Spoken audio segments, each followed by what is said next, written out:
Troops, as you know, since you've watched this podcast, way at the start, we are sponsored by G4 Claims. G4 Claims are a wee claims company that are winning awards, business awards, 2022 business awards. They're taking home prizes. So that shows you need to get on board with them. So I'm going to read actually G4's mission, if you would like to listen. G4 Claims provides the quickest, most reliable and friendly service to anyone involved in a non-fault accident. Accidents are stressful, so please pass the worry and hassle on to us and we will make it simple and easy to get you back on the road as soon as possible. The number to call if you are involved in a wee accident that was not your fault is 01698 767 172. So let G4 Claims handle it. Put yourself at ease. It's a stressful thing, crashing. I don't know what to do. I shake myself. I don't want to do my dad. Or this shit, you know what I mean? So leave it up to G4. They are the experts. Get in touch with them and tell them that Reilly's Gaff sent you. Happy days, troops. Cheers.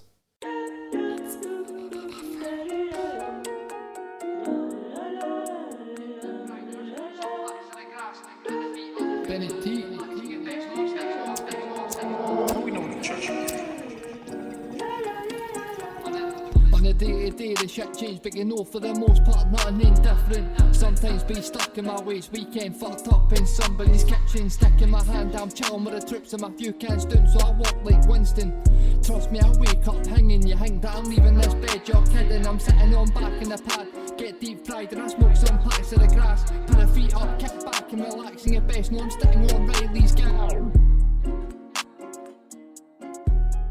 Troops, we're back in. The podcast is live, baby, and we're back with a belter. One of our favourite guests, I would say. After the first one, me and Jamie were like, we could just talk for it. We could have done double that, I think. And that last one, 100%, man. We covered a lot of stuff, mate. Left here with a lot of material. I know, mate. It was amazing, and it's like that's what I like about this, bringing people on that I've like met in life that I find dead interesting. I think I could listen to you talk for days, mate. And just for like the new listeners, it was one of our early episodes, wasn't it? It was like maybe in the first 10 or something. Aye, 5 or 6 I think it was. Aye, so we'll put a link to the part 1 of this, will you say? Up there. Up this way. No, that way. We'll put it up there, right? And you can watch that if you want to watch the first part. But we'll run through kind of who Kev is and why he's here and that. So Kev, do you want to tell us a bit about, like, just for the people who didn't listen to the first part, like your story about like for being young, where you grew up, what you ended up getting into, a bit about that? Aye, so I grew up in Govan, in Drummoyne. So stayed there for the first like 33 year in my life. Typical sort of working class scheme. Woke up, grew up. Metaphorically, messing up already. I'm under pressure here, man. Sitting with the legends in front of me. I feel sort of, you know what I mean, anxious. But I just sort of done it by the book, like what most normal sort of young working class boys would do.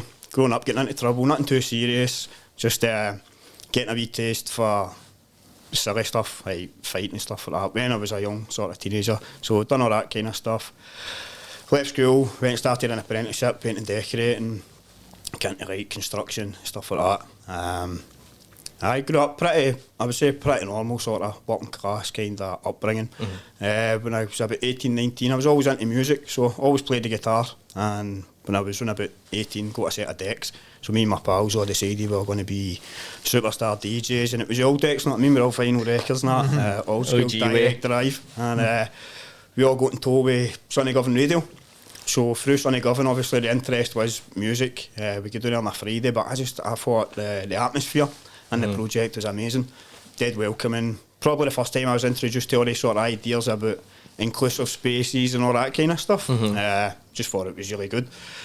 Started volunteering down there, and that was kind of what got us into community work. Never seen it as a job. So stuck working in construction, stuff like that. Got to about late 20s. Was working scaffolders, labourer, and get paid off. Went straight down to Sonny Govan. They got us on a wee course that was starting on the Friday in Govan. It's called the Activate course. And through there I ended up getting into uni, the community development degree and stuff like that. So that was like totally unexpected change. Opportunity presented itself. See, just as well, when you were at uni, were you, like, see just starting that, were you because I know like we done the same degree, right? I didn't finish it, right? But we both A student, not me. Getting yourself down here. patched it, mate. Patched it, but as the best go out on top, I say, mate. I thought I was my grades were going to start dropping, mate. I wanted to go down a legend, bro. Do you know what I mean? In Glasgow Uni, but fucking see, but what was I saying? See, when I was like doing that, at times I was like, I don't even know what kind of job I want after this. Like, I don't know what kind of thing I want to go into after this. I'm just here because I kind of am interested in learning about these different ideas about communities of people and how certain people end up benefiting over others and the kind of history behind why that happens and how you can combat that and stuff like that. So, see, when you were at uni, were you like, like, did you know solidly like, what you wanted to do when you came out? No, not at all. Because it was never a plan to go to uni as part of a career move. So it was never like, I'm going to go here, get a degree, and then that will naturally lead to working in like community work. So for me, as I said, I was always an interest in my community, and because I was running about community workers and because I was in Govern's quite a, I would say, there's a lot of socialist ideas kicking about in Govan that they only just plucked out of a book. Somebody that wants to have an ideology, it grows out of what happened in the shipyards and stuff like that, and we spoke about that sort of on the last podcast. And the ideas were always there, so that always appealed to me, to be part of something in the community that was going to challenge things that weren't fair and make the conditions for people's lives better. I think it's an idea that appeals to a lot of people, and without knowing too much about it, I heard these people talking on this course, so they're starting to talk about things like socialism and stuff like that, and without knowing it, I had a good knowledge and education and all that stuff, just through like my family, my pals, and growing up in the environment I did. Aye. So that appealed to us. So then getting the opportunity to go to uni was one that was too big to turn down, because I never thought it was going to be there. And I was like, I'm going to go here, probably going to fuck it up. It's going to be a mess. Sorry, did you say what course it is, by the way? I don't think so. Community development. Development. Good shout, Joe. So community development degree. And I wouldn't have go into any other degree, that's the truth, because I didn't have any qualifications at all. So the only reason I go an interview for that degree course was because I'd done the 10-week course at the day in the community in Govan. They came in and done that course. It's called the Activate course. For anybody that's interested in community work, I would definitely keep an eye out for that, and you'll see them, they pop up in communities across Glasgow. Try and get your name into it and go on it. It's a great course. That guaranteed me an interview for the degree course, and through the 10 weeks I was obviously starting to buy into the kind of things that they, because it's a condensed version of what they do on the community development course. So you take a power analysis of who holds power, who makes decisions in your community, all that kind of stuff. So I got the bug for it straight away, man. I say, wait a minute, this funding all comes in here, and then somebody mentioned, I think it was the poverty industry. I was like, that's it, what is that? Do you know what I mean? And it was like, well, if you live in an area that's considered deprived, what you'll get is a lot of people who didn't grow up in that type of environment. They probably grew up with a bit of privilege. They understand how the whole funding system works, so they'll come to your area, they'll set a project up in your area based on your needs, and a lot of the time they'll not even do like a consultation in the community to find out what the real needs are. There's just these people that are like, oh no, like it's a working class community, so therefore we know what the problems are. Aye. Which is it's just It's it doesn't work like that. Like two different schemes on Totally the different, same mate. problems. They're like people. You know what I mean? Communities are like people. They're so different, so many layers to it. They'll set up projects in the name of the people that are living there. They'll apply for funding and they'll pay themselves a lot of money. Totally different model for somebody that grows up in a community that wants to work there. So all the stuff that I'd done in Govan over a period of about 8 years was never a paid job. Ever. It was all voluntary. And there was never once where it was a chore or anything, because it was all stuff that we wanted to do. You think that there must be like a way that the government or whoever's dishing that dough out would be able to look at that and be like, oh, this person's been doing this for this many years for fuck all. Aye. And like they can get the funding, do you know what I mean? Instead of just like, it's just know how it works, but innit? No, they just it's probably like these like companies or guys or whatever like coming in and saying all these mad buzzwords about like community development. Things I rarely ever know about money, like community even like community projects and that. Like it's a lot of them are set up in a way. Like I worked for a place that was like a community interest thing, and it just felt to me like it wasn't, there was no interest in the community for the people who owned the shop. It was all about, it was like they looked at it like this shop that they'd set up was like a business, it's like right, look what we're putting back. That's half of why they're spending their money in the shop, because they think, you know what, it's no like this wee second hand thing, it's no like the best, but like, do you know what, I'll buy it because I can maybe get used to it and I know the money's gone to a good place. That's like half the kind of charity thing. But it's like, as you say, it's like people like that going in and just no viewing it with any morals. It's viewing it with totally like, how can I gain off this, instead of like, what can I help? And I think a lot of the people, right, I never used to believe this, but I think they go in with the right intentions, but I just don't think they just don't get it. You know what I mean? So like, they're in there and they're going in with bias that they've got for growing up. You grow up, even see as a kid growing up, and you watch things like Rab C. Nisbet and all that on the telly, you see things like that. The working class are always painted in a certain light. And if you're a young guy coming for a scheme, and you've got a trackie on, you're labelled a certain way.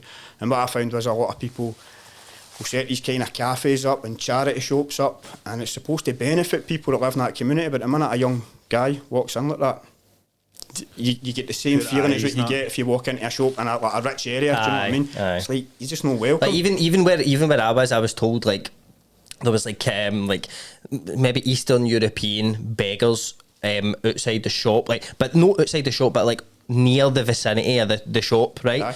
Like kind of on the same street, like up same bit of the road, and the guy would tell me like, oh, by the way, like, if any of them, if like they come in, you can just chuck them out. There's no law that says that you need to give a valid reason why you're chucking this person out of the shop. So if they come in, you just chuck them out right away, and you don't need to give them a reason. This was like my first day, and I was like, and then do you know what the funniest part is, right? It's shite, but it's like, it's funny because it spins round. But it's like, one day I remember there was like an Eastern European woman that came in the shop, right? But he must have thought it was the woman who was outside begging.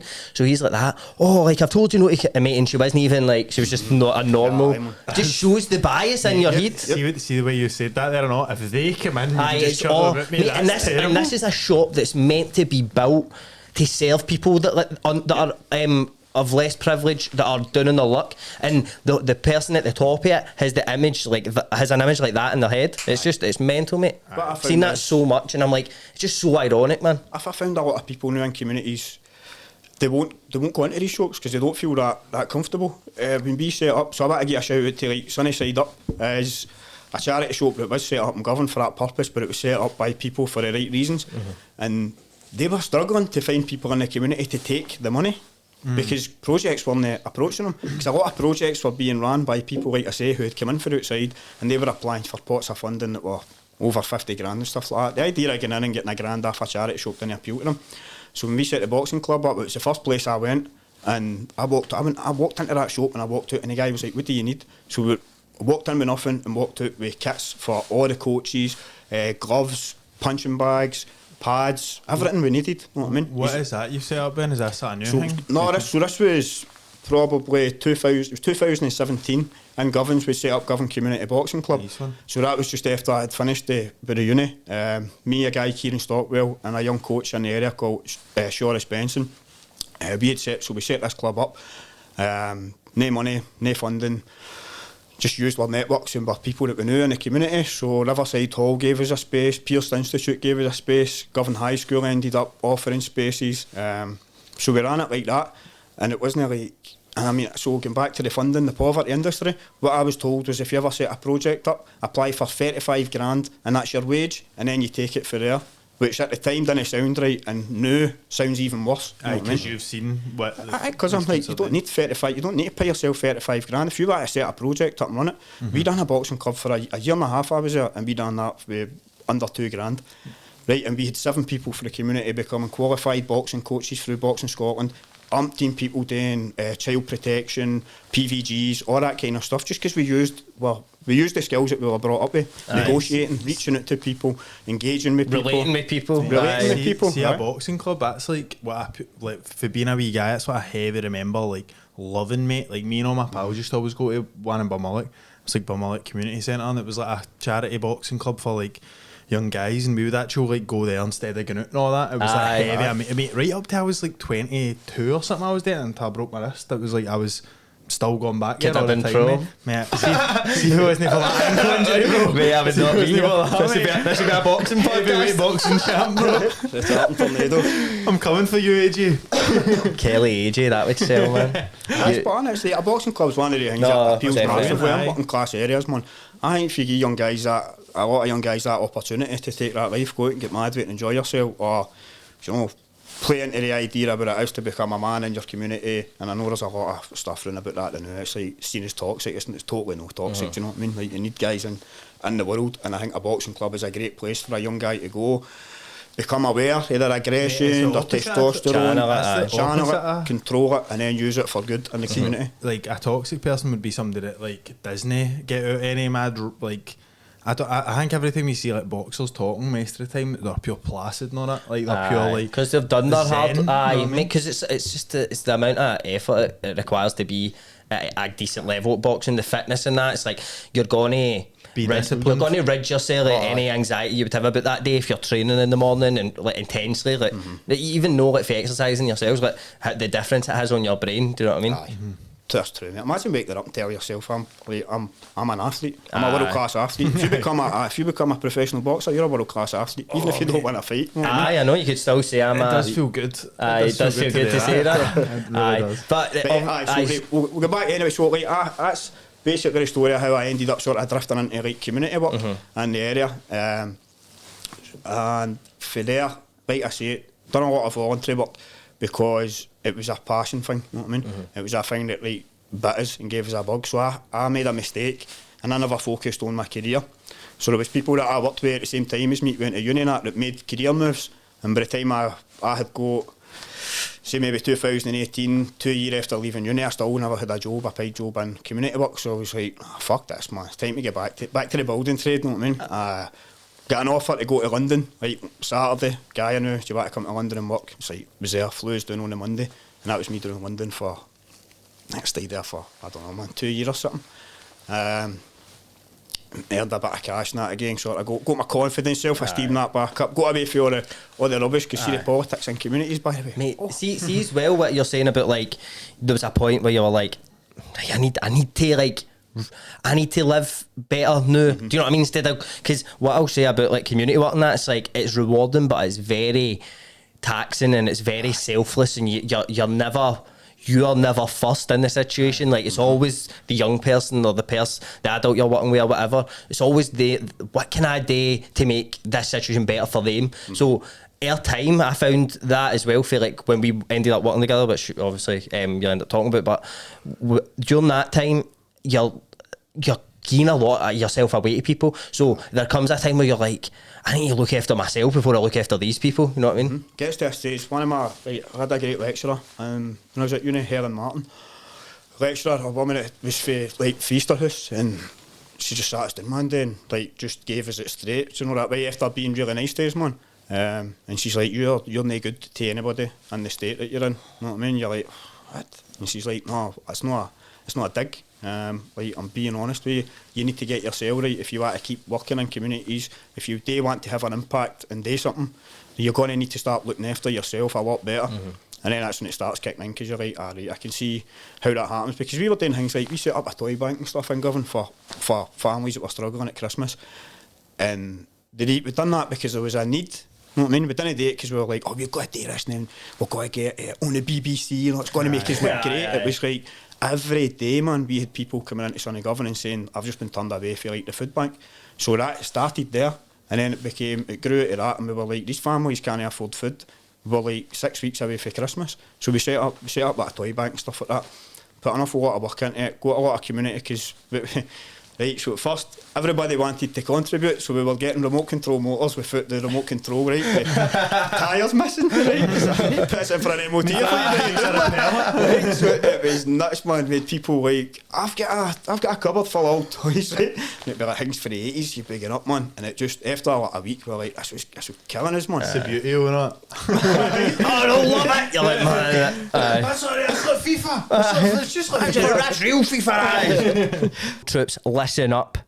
The kind folks at Beer 52 are offering the people at Reilly's Gaff, the listeners, the Gaffinators, they're offering them a free case of 8 beers. 8 craft beers from all over the world, right? Your palate is going to go on a journey. Are you going to deny your palate a round the world trip? What are you? Cruel? Nasty. Despicable? Mean. Disgusting? So, troops, all you need to do to claim that free case of 8 craft beers is go to www.beer52, and that's the number 52, beer52.com/Reilly, Reilly. And once you've put that code in, all you need to do is cover the postage costs. $5.95. Come on, for 8 craft beers from all over the world. They've got beer for everybody. If dark beer's not your thing, they've got light only cases. They're catering to all troops. In fact, anybody who gets the case of beer from Beer 52 are going to receive some tasty snacks, and they're also going to receive a copy of the award-winning Ferment magazine. Woo! So get with it, troops. And look, the thing is, see if you want to sign up for this, and then you're like, I don't want to continue this. You can cancel at any time. So if you're not satisfied, get the free case and then cancel it. But we think you will be. And also, if you want to pause it, you can do that as well. So it's very flexible. What is there really to sign up for this for? Like, what reason would you have that you wouldn't want to sign up and get this for? It's silly. And look, troops, it helps support us as well. So if you want to support us and get free beers, you know where to go. The link's in the description. For audio listeners, it's www.beer52.com/Reilly, Reilly. So we've done that and realised quite quickly we were going to end up with a pile of stuff that other people didn't want. And that's the big thing about charity work. You've always got to never reinforce that a person is in a position that's shit, right? Mm-hmm. Never reinforce the fact you're in a shit position. See, hand-me-downs and all that. If you're going to give something to somebody, it should always be with what you would expect it and the quality you would expect. Aye. So I was like, let's set up a wish list, man, and just see if it works. So we put a wish list up for Amazon. Next thing, politicians and that have shared that, MPs, whatever. See, within a week, man, we were coming back. We had to get all the projects in the street. We had to go to all the projects in the street and get them to take the deliveries that were coming, because so many people were sending stuff like going on for Canada, Australia, buying 60, 70 quid worth of toys and getting it sent to Govan. Unreal, we had ended up, Sonny Govan's basement was just full of toys. Basement's about the size of this room. I would have liked to win that, man. Jamie's dream house. It was crazy. It got to a stage, right, where I would say, this is what you need to be careful in communities. You need to be organised, because things can get out of hand very quickly. Big thing, innit? Aye. And what we saw was a lot of projects then starting to fight for, by the way, when you're talking about what you're doing, mention your name, all that kind of stuff. You're like, okay, right. You got to play the game to a certain degree. Next time, Humza, Yusuf, not that appear, know what I mean? I'll get his 2 vans full of toys. You're like, you're just doing for an interview, but if you're going to bring... But did he actually do something? He come down, right, still owes us a van full of toys, so I'll put fucking that out there now, right? Still owes us a van full of toys, right? Pure liar, man, pure politician. Just send that to my house, right? Jamie will deal with the toys. After I deal with you bastard. He's come down, giving it a big and he's going to do all this for us, brings down all these toys, gets an interview on the BBC. And then one of the other guys that was in the project gave an interview and didn't mention some of the other projects that are helping us, man. Ended up people were rolling about the street and all that. You know what I mean? I'm not kidding. Like, actual motors parking in the street and people jumping out their motors, grabbing each other. See, for like small things like that, but getting on the BBC app must be like a loss if they're not mentioned. Do you know what I mean? See if you're in community work for the wrong reason, right? And that reason is to get attention, to get pats on the back, and for everybody to tell you how great you are. See, when an opportunity like that goes by, you see these people like, it's frightening. That's what I think. Like, there's certain, you can always see that in politicians. I think like there's always certain mad traits that you see that's like, you probably did start with like decent intentions, but then as soon as you started corrupted, everybody can get corrupted, man. You get quoted in Sky News. That's you. There's a thing as well. I think it was me and Miz were talking about it when we were driving back for the podcast we done. He was saying something about how there's this thing about how people that end up in power always have all the attributes that you shouldn't have when you're in charge of people. Like, so, but that's how you get there. You know what I mean? Mate, there's a mad. Like, it's everything about the people that are in power.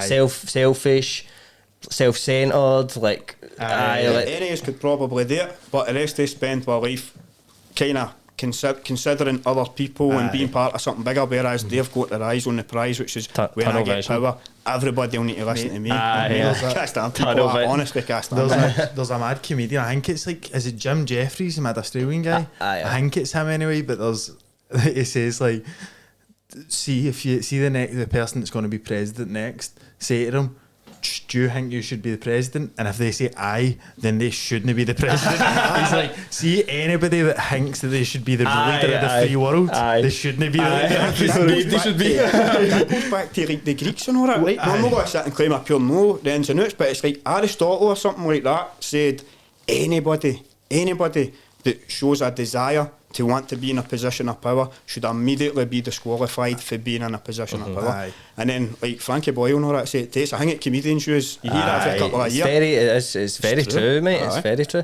But see, just going on to like, you said you didn't have any paid work, right? And then when does your first? Then you go back to like construction, earn yourself a bit of money. What brought you back to like community development work? I always wanted to come back and do it, right? So see, the whole time I was in London, I had very quickly, I met my partner down there, right? So she's grew up in France, moved to the UK when she was like 12, parents Tanzanian background, and at that time she was working for NCS, a charity working for young people. So I've left I've left all that behind, right? And I'm like, yes, I can't wait to just go and work with the boys again. I see whatever I want without worrying about anything, right? and then I meet her, and every night we're sitting talking, and I just want to know, like, what were you doing today? And do you know what I mean? So I'm out trying to get all these jobs in London. It's very competitive, like, for community development stuff. And I would always get down to like the last one, and it just became really disappointing. And then COVID kicked in, right? So everything starts fucking shutting everywhere. London became so strange, man. Like, I've got to work in the morning.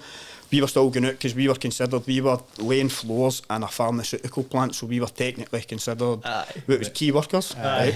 We were driving through London, man. It was like a scene for, I don't know if it's like Shaun of the Dead or whatever, but the whole place was just, it was eerie. Empty. And mate, I seen a deer in the town. I was with my bike, I seen a deer in the town during lockdown, bro. That was creepy. It was like I Am Legend or something. It was a pure creepy time. It was creepy, mate, very creepy. Because I was used to London being totally packed. Everywhere you went, it was totally packed. And it got to the stage where it got that bad, everything shut. My partner was like, I've got the option to go back to Tanzania. And I hadn't seen my mum that for about 3 years. So obviously COVID's going on, you want to be with your family, so that was it. She went to Tanzania, we were going to split up. She decided she'd had enough and all that, she was bagging us, right? So that's fair enough, so I went back home. Within 4 weeks, right, she'd booked a ticket and she's like, I'm just going to come to Scotland just to see you. Right, okay, man. Right. She came back and that was her first day there. She's like, oh, there's nice flats and all that here. Right, so we ended up getting a flat, so ends up staying here. As that was happening in London, Sean, who's been on the podcast a few times, I think he's got different names, different characters, right? He's phoned us and he's like, there's a job there and for working for Fair Scotland in schools. So you met Sean in uni, didn't you? I met Sean in uni. Aye. So Sean, I went in, we done the exact same course. I was a year ahead of Sean. So we met each other, just sort of, got to know each other. We had a lot of common interests and that, sort of connected through uni. And then Sean's a person that's interested in people. And he likes genuinely wants to hear about people's experiences. What's it like there? What's the food like? And it mad, see when you meet a person that's like that, it's so a refreshing thing because it's rare. So Mr. Ewart, you meet that man, he'll ask you questions and you'll be like that. Fucking, what you actually care? Like getting embarrassed, like, oh, what? How was my day? Like, oh, was that right? Giggling that. What are you asking? So Sean would phone us when I was down there, and he'd be asking what it's like, and because he knew I was staying in Bridgeton and all, he's fascinated. Right, what's it like? No, what's what the boys like? Come down, mate. So that's what it was. He's like, I need to come down for a weekend and all that. You're welcome anytime. But he's phoned us, man. He says there's a job there. I think you'd be brilliant at it. And bearing in mind, like, you could have phoned anybody for that job, you know what I mean? So I'll always be thankful to Sean for doing that, because there wasn't many jobs that people were doing at the time. People were stuck in the house, man. See that furlough stuff and all that? That's a nightmare, man. People thought it was good. Oh, I don't need to go to work and get paid for that. 3 weeks later, cost now, 3 weeks later, they'll be contacting their boss, wanting sessions with counsellors and all that. So obviously, I'll take that job, no bother. Gets back in and fucking loved it, man. It was amazing. It was like getting back to everything I had been wanting to do full on. You know what I mean? See, because COVID was happening, there was a massive need to meet what was happening in communities. And Fair were brilliant at that time. Fair had organised it amazing. It was just great to get back and do that. And you'll know, Evan, that you can back us up here, that in that school that we worked in, where I met you, man, it was intense, right? And it took a lot of everybody that worked there. Intense place, But right? it was like, it's the best job I've ever had, man. And the young people that we worked with were just They were the best, phenomenal, absolutely Just amazing, characters, man. mate. Aye, brilliant, man. Honestly, what a job it was. But it took a lot out of us. Aye. And then I just starting to get stressed, man. As I'm doing this, my partner's like, fucking Tanzania's there, and I want to go back and see my ma and stuff like that. And I'd already been to Tanzania, so I'd already experienced it. And the country is beautiful, you know what I mean? Absolute paradise, man.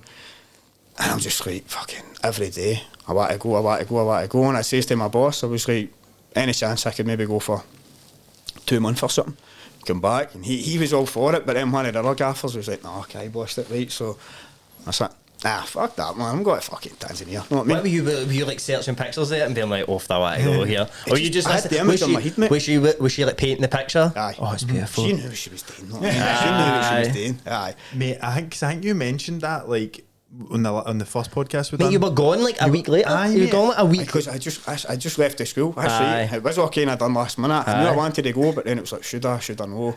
And then it was just like, But what? See, even before like all this is going on, like the negotiations, will we say, between the two parties, Contract talks. I really went through the whole transfer window. At this point, like, is there any apprehension in you in terms of like, fuck, I'm going to this country that the culture's going to be totally different? And did you think about any of that before you went, or were you just like 100% I want to go?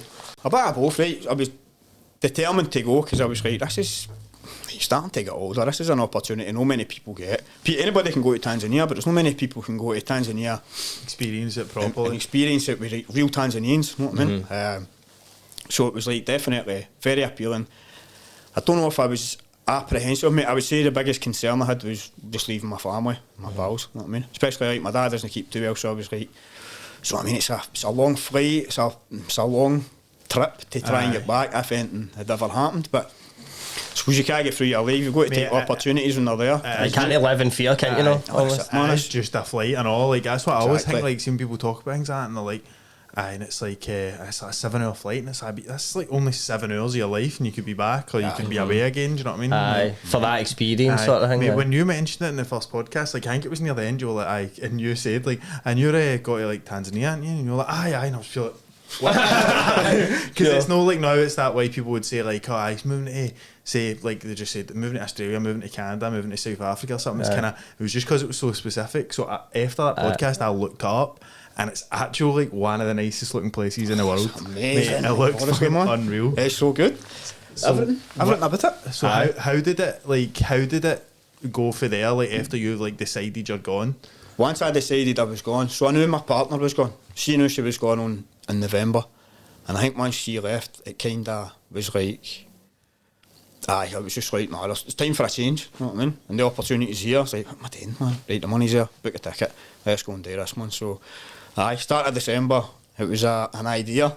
And then Christmas Day, man, I'm sitting in 30 degrees. You know what I mean? What was your plan for work, but when you went there? Was it community stuff, or were you just like... My missus will go, because she's always like, what's your plan? She'll go crazy, me admitting this, right? I had no plan, mate. My plan was just to go there and just experience life, just let it happen to us, man. Play it by ear. Play it by ear, mate. Got to play Tanzania by ear. But she doesn't get, right, and this is what I used to always say to her. I was like, see, as long as my hands work, right, and my back's alright, and I can move, I'll make money anywhere in the world, right? Because I can talk, I can lift things, I can fix things, right? Everybody always needs shit fixed. People are always breaking shit or shit lifted, right? So I was like, I'll always find something, and I had no doubts, mate. I had no fear, because in my head, I'm like, what's the worst that even can with happen? the language like barrier and shit, like how did that work? Mate, I stayed in London for 2 years, and Tanzanians make more effort to understand what I was saying than what English people did. There you go. That's Very telling. a fact, man. I was getting into Nando's in London, and I was having to get my partner to order for us. Google Translate. Google Translate, mate, aye. In Tanzania, they'll just laugh, right? So, and they'll just be like, is this English he speaks? So it'll all become funny. You know what I mean? See, we were in Mexico recently, right? And he met a bird, Peru. I don't know if you wanted to say this. Wow. But like a Peruvian bird. And he was like typing things in or saying things to like Google Translate.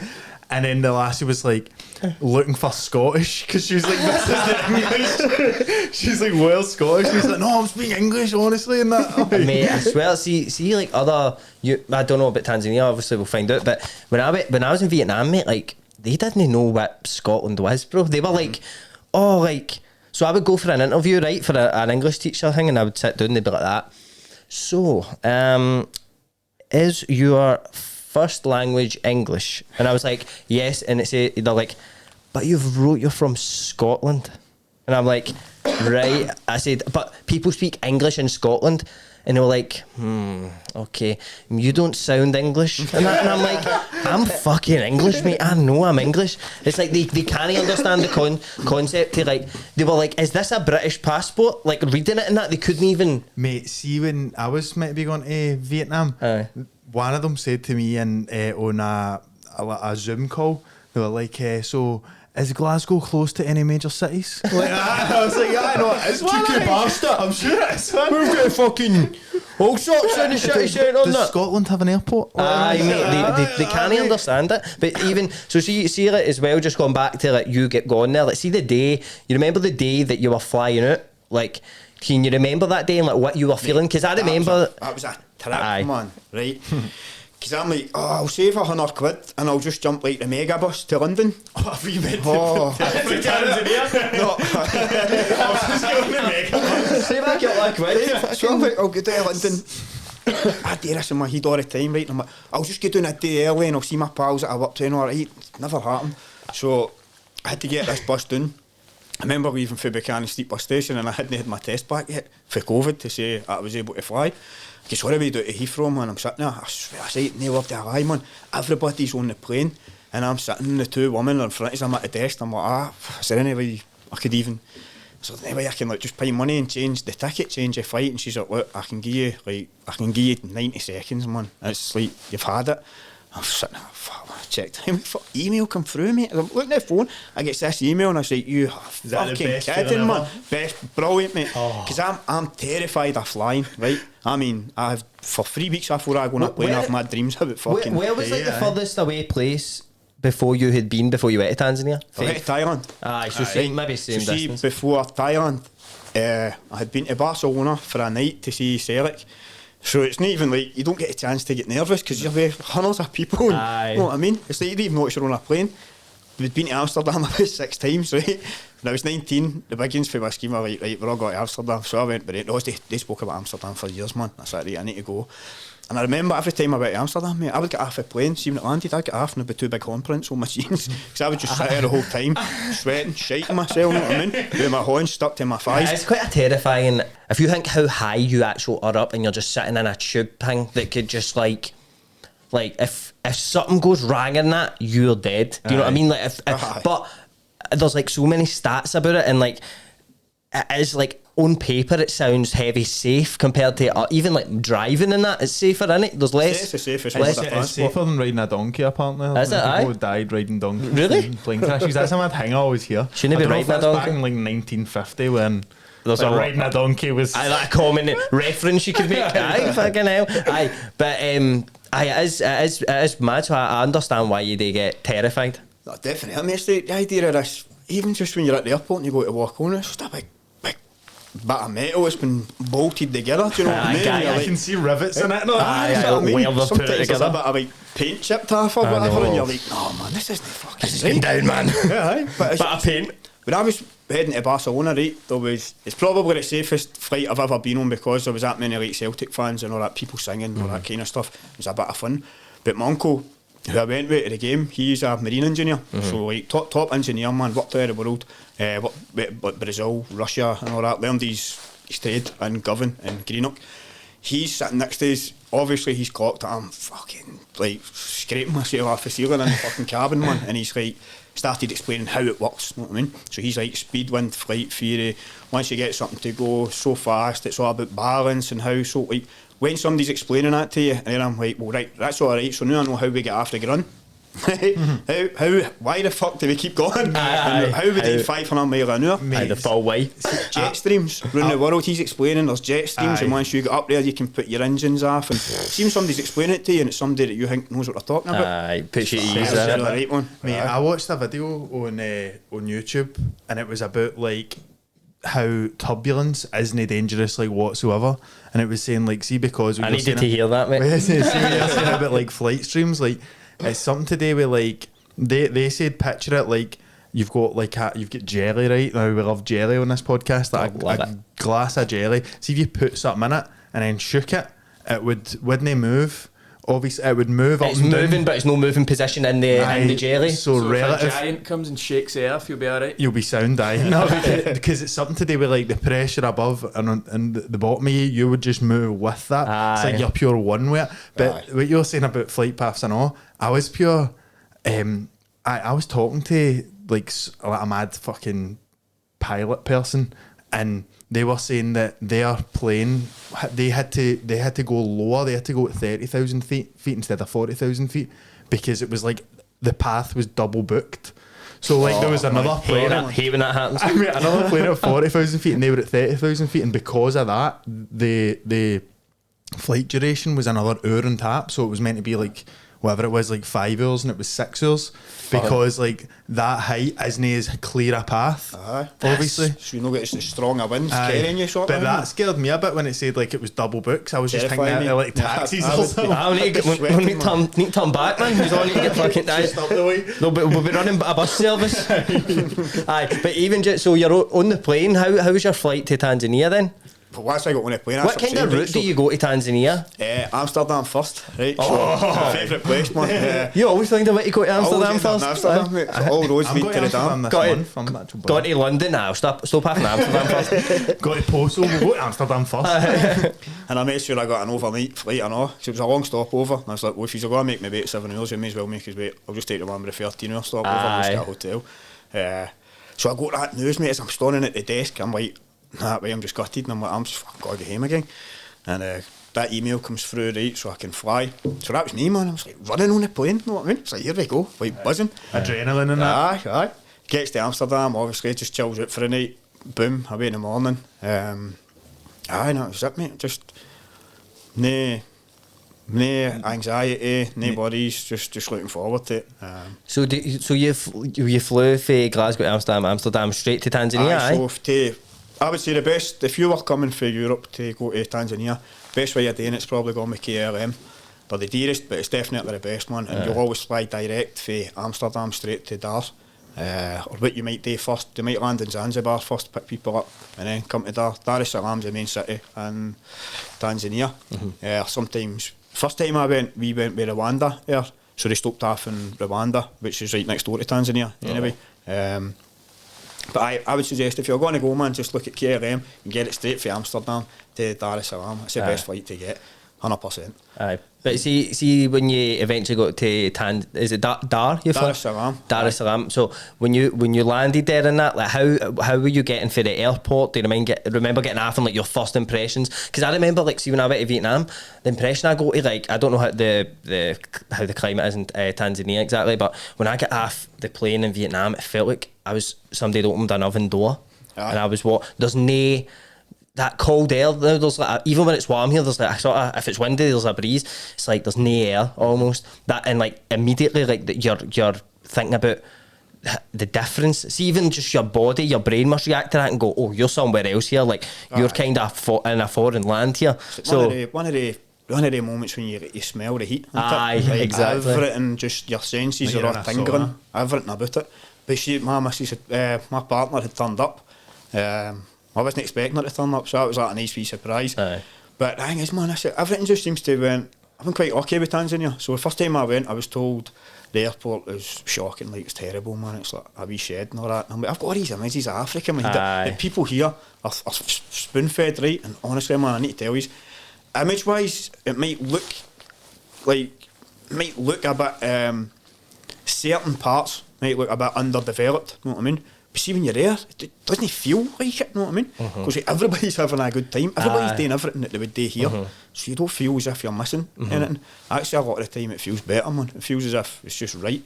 There's no overkill with stuff. You know what I mean? I felt that as well, man. In Vietnam, it was weird because I would see, like, I used to laugh at people who would like go and see like the bikes. They all have bikes there, right? No motors, just bikes, man. And they'll. I seen people like moving fridges on like wee Vespas, right? And at first you're laughing, but then you're like, fuck, these cunts are actually doing this, and I guarantee he's not even moaning about doing it, you know what I mean? And it's like, it's no like you're saying, you should just be happy with what you've got, but you can just kind of get on with your life and just be happy and just no think about things. Like, that just proves it. I always felt there compared to here, like, no, everybody was like constantly worrying about their position and life and social circles, and it was more just like, I'm here with you and we're doing this. It's no like, feel like, I don't know if it's social media here that does that or like the prominence, I don't know, but it's like I felt there people were more in the moment and no as worried about how they were getting on in life, just enjoying being in each other's company almost. I think when you go to countries where people are still meeting their everyday needs, and I think it's the same if you get into, you find that in like a lot of working class communities, I know, like people are, how could I put it, man, like that. So when you're dealing with everyday problems, it keeps you grounded. Do you know what I mean? So people relate to each other in a much more humane kind of way.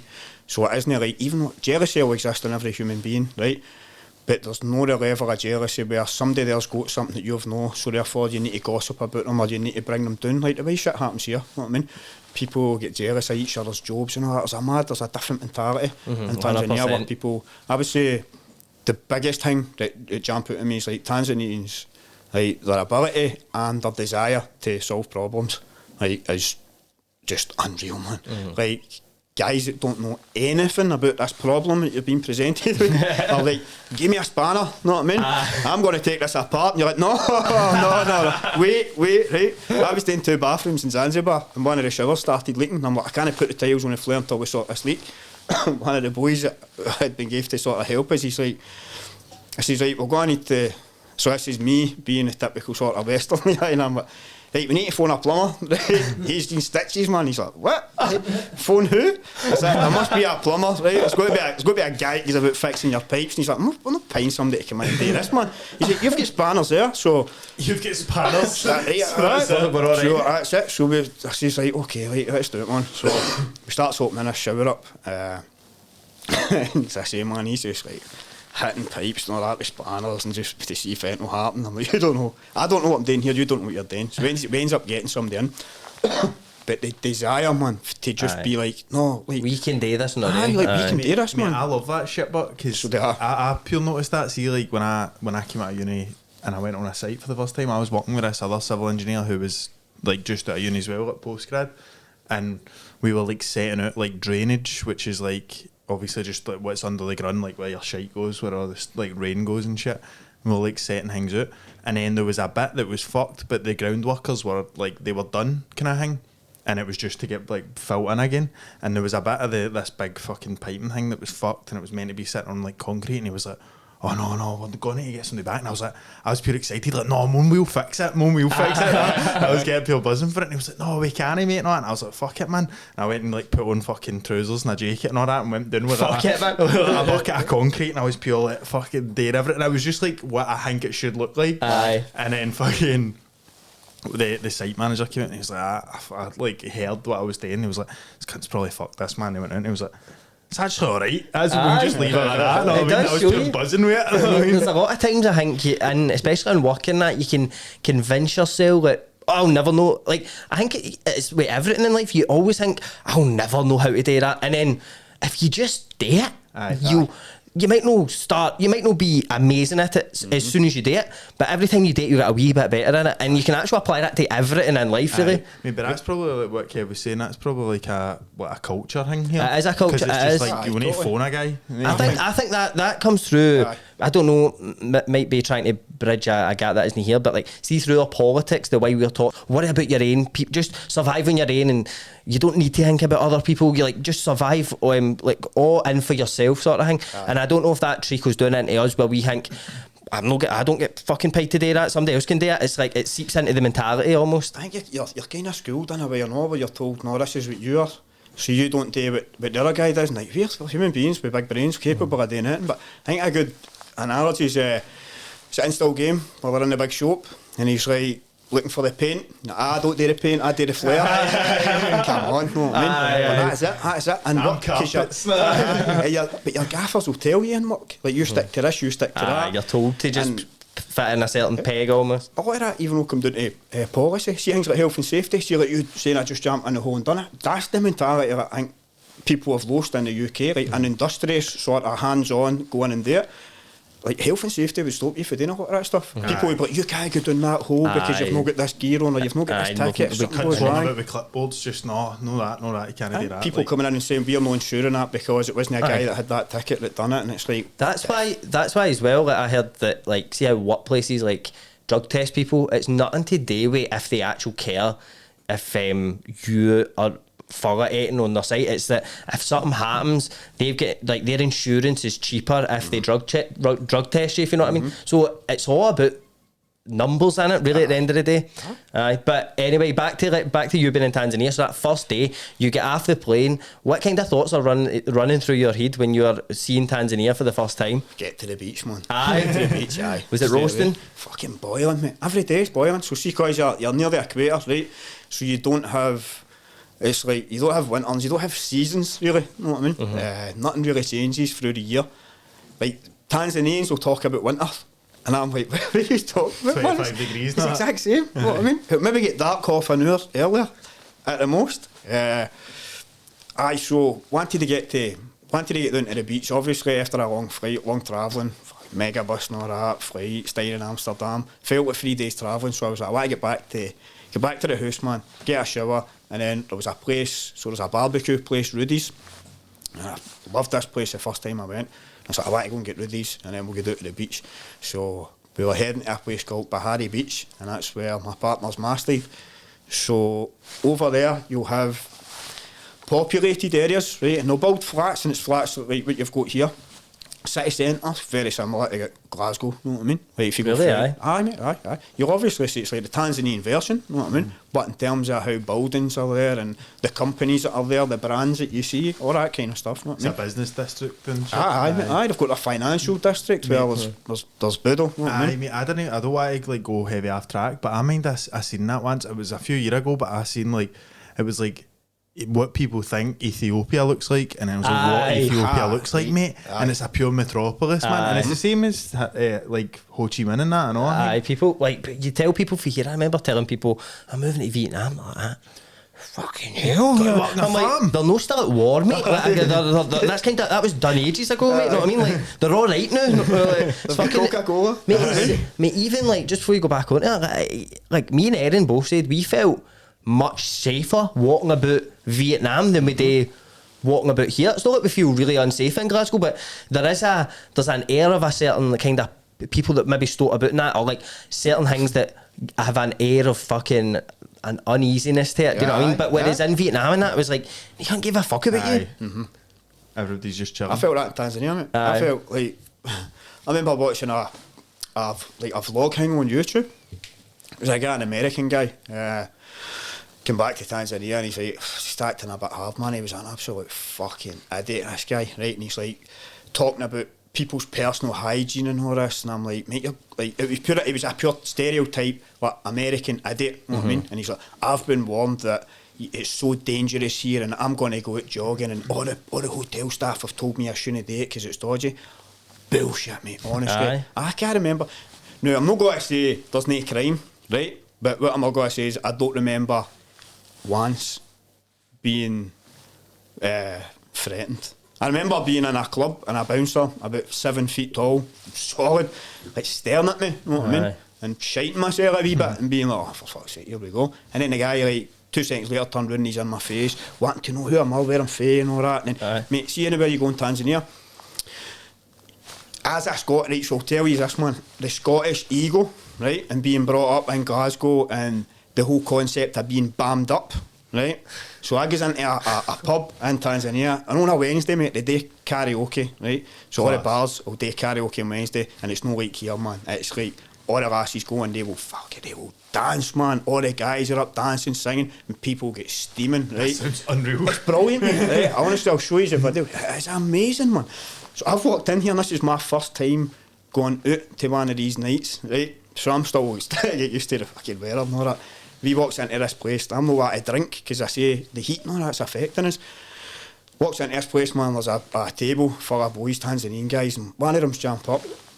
Place is dead dark, and he's gone like that to take like a selfie. Because obviously there was only a white guy in that pub at that time, right? So he's getting half scooped, and he's like, oh, right, so that's brother. She's jumped up and he's taking this picture and it was like one of the Snapchat pictures, so I've seen my face with like the wee bunny ears and all that, and I'm like, get the fuck, you know what I mean, thinking he's taking a piss out of us, right? Stupid, man, pure stupid, right? I'm just like, I'm getting bammed up here, these guys are drunk, so I'm feeling because you're an outsider as well, you're hitting. They were just wanting to connect and see what I was doing, man. So straight away my back's up, you know what I mean? Pure idiot. Wankers and all that, man. So I'm sitting there, pure looking there at the table, not keeping an eye on them. See, by the end of that night, mate, these 4 guys, there's a video of these 4 guys teaching me to dance, man. It's nuts, man, doing all these mad moves. It's Mate, brilliant. I bet there's videos of you on Tanzanian Facebook, like fucking bunny ears dancing. Right, tell you this, right? You see in Tanzania, there's a guy called Bongo Zozo, right? White guy. I think he's English, but I'm not sure. There's a lot of people grow up in places like Zimbabwe and all that, and they just sound English and they're white. Mate, they've all got pure. Their names are like John Wilson and all that. It's wild, by the way. You see that in the African Cup of Nations? You're like, who's John Smith and John Wilson playing up front for fucking Zimbabwe, man? I've no idea. That's probably exactly what this guy's name's, right? Something like that. So he calls himself Bongo Zozo. And I think Bongo Zozo in Swahili it means somebody that talks too much, somebody that's just loud and a bit of an idiot. So he plays up to that kind of character. Right, I swear to God, man, you need to Google, you need to show a picture on this podcast. Every cunt thought I was fucking Bongo Zozo, right? Because he's got a big beard, short hair and all that, and the way I had my hair cut at the time, I'm like, nah, I don't look like this guy, I don't like it. He's even got the same grey bits in his beard and all that, right? Oh, Bongo Zozo. But he's like he'll represent, so the Tanzanian government love him. So they've got money. He's big on Instagram. He's got about 100,000 followers on Instagram. Really? Aye, mate. Tanzanians love Instagram. Everybody's got an Insta. Right? Oh, mate, I know what you mean, by the way. It's the exact same beard, mate. Wait till you see it. There's other pictures, man, and you'll be like, there's one where he wears a hat.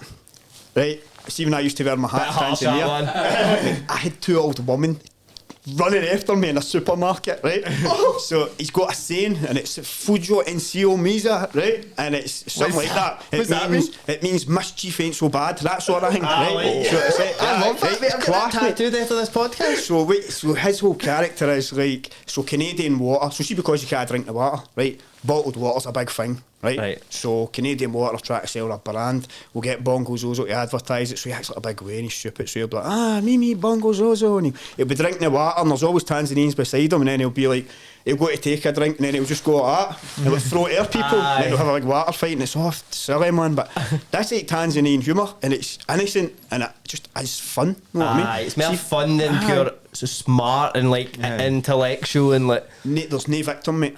See the difference between British humour and Tanzanian humour? There's never, check the state of him. It's not like that. You know I found that in Vietnam as well, mate. Similar. I don't know if it's nobody cares enough, but it's very much like, just everybody's just who they are. Do you know what I mean? It's not like, why you like that? Why you doing that? It's always just like, I mean, they might think you're weird, but they won't put you down for it, if you know what I mean. I found that's the difference. And I think if everybody, a lot of the time, if you're coming from a position where you're obviously aware of the fact or not, most of you are in the same boat.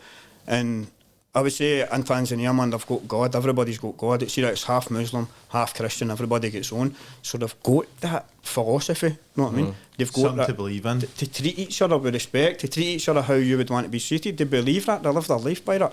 And that's why I could imagine some of my pals that I grew up with watching like Bongo Zozo and I'm going, check the fucking state of these cunts, you know what I mean? But see, when you're there, man, it is fun and it's good for the soul. You get pure infected by it. You need to almost like let your guard down with stuff like that, because I remember like when I was teaching as well, like, it was I remember I would see like same as you, like that mad ego, like, who are they fucking laughing at and all that. I remember like that you get one or two teaching assistants in your class if you're teaching English there. So I'm teaching these 3 to 5 year olds a class, right? I had like 20 of them, and I'm singing these songs like that. But like, I know that I got into it, but I was like, the actual pure react to doing things like that. So it's like it gets fun. But I remember like the 2 of them up the back, like the teacher for that teaches the class normally and the teaching assistant were just laughing, mate. Like just no even like that way. Now here they would be like they were like pure pointing at me. But like I remember being like that. Who was that? Who the fuck? Who were they? And all that. Like, what's her name's not? But then you realise like they don't give a fuck. They don't care about you. It's just they're just laughing at something. There's something a wee bit different. We're so used to there being a victim though. Mate, I think in British humour a lot of the time people need it. Like I've got used to the fact now where I'm like, even if I think it's funny and somebody's getting bammed up, I'll try not to laugh because I'm like, that's fucking shit. See if you can't have a laugh without pulling somebody down, you're not really having a laugh, know what I mean? I know. That's it in these days, but Aye, but see, even just going back to like your first, you obviously told the story about being out and whatever in Tanzania, but see like that first week and that, is there any culture shocks that you were like, oh fuck, like what can you remember really sticking out to you that's like a big difference for here? Culture shock, man, there was so many things happening, right? Like I would say even just like the cattle, right? So it's no uncommon for somebody that's staying in like an urban area to have goats and cows in their garden, in their bit of land or compound. Everywhere you go, you'll be walking the high street and the next time you'll turn a corner and there'll be like a wee guy with like 40 cows. So he's just going down to the wee patch down the road, know what I mean? Or he'll go into like the football pitch and let all the cows eat the grass and then that keeps it for the boys that are playing football. All these kind of things. And it was the way that was a bit of a shock. That was a shock because it was like, over here, all that's kept away from you. Mate, so like the way all your meat's reared, produced and all that, whereas like your meat's coming for the guy next door. Mate, you know what I mean? the exact same thing when I was away, right? See like all the steakhouses and that in Vietnam, they're called, like, now here it would be like, Gulcho Steakhouse. Aye, something like, but it would be like a mad like name of the restaurant. See there, it's like Moo Moo Steaks, right? And it's a picture. There's things a picture of a cartoon cow, like, and you're like, I don't want to be reminded that I'm eating that. I made everything there, and it's like so. But I remember I when I said you were coming on the podcast, and I was talking to Erin about Vietnam and trying to remember things that like, because I forgot a lot. Like I bet I forgot so much crazy stuff. Yeah. But I remember, mate, I was telling Joe about this. You just walk about Vietnam, there'll just be mad chickens walking about, big massive chickens. You're like that.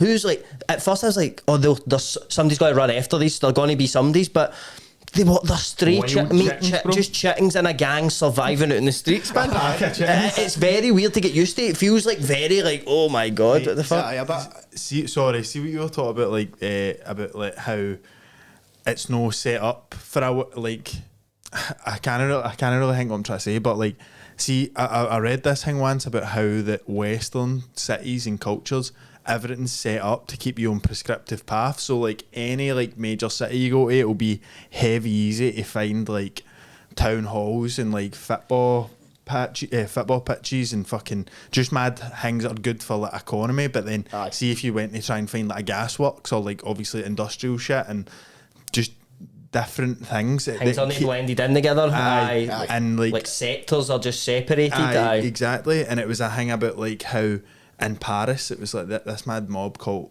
Le Feurs or something used to do these mad walking tours where they would just pick a direction and just walk it. And situational movements, mate. Guy Debord. That was it. Guy Debord, mate. That's phenomenal. I love that shit, it's man. Class, innit? What is it? Explain it. So it's got a derive, right? So it's got French for drift. Exactly. So they said like the best way to experience a city is to just drift around it. And so they always had their bottles of wine and that, and they wouldn't have a map or anything, they would just go. I love doing that, mate. I love doing that. Take a dice and write on the dice like L, R, S for straightforward or B for back, just throw the dice. That's how you really discover shit, man. Like just we need plan, like let things find you almost. That's exactly what they said. But in that book I was reading, it was saying like see like cities in Africa and in like Southeast Asia and things and like different places like that, even Russia and that as well. It's like the cities aren't set up in the same way, so it's like you can experience a city by like being in the centre of it. So seeing like India, like my man Dal's go to India, they people love it there, and they say the same thing. It's like they'll just be like cows just walking about the town because it's like it's no cordon, everything's no cordoned after. Like, this is where the tourists are. This is where these people. It's just like life. It's interesting, isn't it? How they build up a city. Like, how was Tanzania like that? Was everything sort of like more mixed in, or? I would say it's like so. I think Tanzania is well organised, right? And I think the reason why it goes back, so see, as a country, it's one of the most stable countries in Africa historically, even going way back to like the colonial times and stuff like that. They've always had good leadership in our country, strong leadership. It is definitely like a lot of, not say African countries, but most countries, tribal. Know what I mean? So different clans, different tribes and stuff, especially like in Tanzania, like some of the tribes and stuff on there is fascinating. Guys, Beltrlux are really doing it, man. And if you didn't know, you're going to know. Beltrlux are a company that's running competitions that you can win fantastic, glorious prizes, out of this world prizes, things that make you go, wow, I would say. I'll just run through some of the, I mean, they've gave over 100k in prizes drawn already. So, and they're no long started. So, how it's going to go, you're going to enter a competition. You pick as many tickets as you want, and then you're going to play a wee brain game, something to show off your smarts and skills, and then you answer that question. And if you get that question right, you are in the draw for some crazy, crazy prizes. Now, let me tell you a wee bit about this. Let's see what competitions they have live as we're on the air. So, we've got a £100 Amazon gift card, so you can enter that for £1. Well, 99 pence, but hey, for rounding it up, yeah. You can win an Exio home 4-piece rack and garden furniture. So, I mean, this looks like it costs a fair whack, guys. A Baridi 12-bottle wine cooler. Sounds exotic. That's exactly where I would be wanting to put my wine. You can wear an iPad. You can win £250 cash just sent to you. It's really going off a Beltrlux, guys. And with Reilly's Gaff, the amount of tickets you buy, we're going to that's what we're going to do. We're going to chop it in two, guys. Just like that right there. We're going to chop it in two. We're going to give you 50% off. The code when you get to checkout at beltrlux.com is Reilly's Gaff 50. So REILLYSGAFF 50, and you'll get 50% off your Beltrlux tickets. And then you can maybe buy double, and then you have double the chance of winning because we saved you that 50%. So get over there, troops. Get yourself something nice. So there's still tribes exist in Tanzania today. The Hadza tribe is one of them. Now, I don't know all the ins and outs. I didn't go. It's not like I went and spent time with them or anything like that. But this tribe, basically, they live the way they've lived for a long, long time. And if you want to go and Google the Hadza tribe, and you'll see guys talking about them on like Joe Rogan and stuff like that. And what they do is, so Tanzania split into two, as I've said, half Christian, half Muslim. There's still a lot of Christian missionaries there, right? So there's still guys over there in Africa try to pull people into Christianity, right? That shit's still going on to this day. This tribe go to this guy to get his Bibles, and they use his Bibles to roll joints, right? So they smoke weed. The tribe, right? So the guy will go over and he'll have a conversation with this priest. Now, this missionary's whole job is to convince them to do it, so he just keeps giving them Bibles, and these wee guys are rolling joints, right? So that's one of the things that they do. But what they do is they hunt baboons, right? So they're still like hunter-gatherers, and the people that have went to see them, it turns out they've got like an enzyme in their stomach. They can eat things that people nowhere else in the world can eat, right? So over there, you've got people, scientists from Switzerland, America, everywhere in the world, running about after this tribe, man, and picking up their shite so that it can test their shite to see what kind of enzymes and stuff like that they've got in it. I see what they can digest and shit. It's like the stuff that they can do, and they're all tall, they're all ripped, no problems with their teeth. All their teeth are all perfect. One of the documentaries I watched, a guy had says to them, "Yous are like models, man. I could take yous to America and you would make millions of pounds." And they were like, you couldn't pay us enough to go to that country, because we've heard like people actually kill themselves there. You know what I mean? So that concept doesn't. They're like, what is going on over there? Right. So no wonder. But and I think it's like that with a lot of tribes. It's like they'll like, we kind of think like egotistically like, they need to get out here and experience the world and not that. But like they're like, no, like they're living more simply than us, so it's like they've refrain from overcomplicating everything. And what you were saying about like them being so like amazed at the idea that somebody would actually take their own life. That's like whenever we've like watched stuff on them or like research tribes and that, it's always like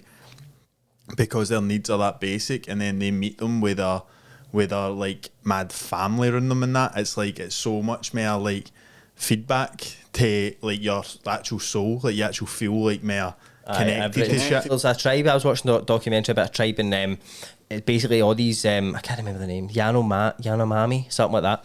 It was a tribe that these people like people went there and wanted to study their way of living, and it was a big thing in the 80s. It was like, oh, live like the Yanomamis, they all live in peace and all live in harmony, and that. They didn't, right? But it was like a mad, like now the mad stereotypical picture of the tribe. Romanticising the way of the simplistic way of life and all that, right? So I was watching it, and then one of the women, right, ended up like one of the guys who was there studying, he was there for years, right? And he said that he began to fall in love with their way of life, right? But what he ended up doing was he wanted to become like one of them and join their way of life and that. So he ended up marrying like a Yanomami lassie, right? But in Yanomami culture, there's no ages, right? There's not like you don't like get an age or something, right? It's weird, right? So they don't think about things like that.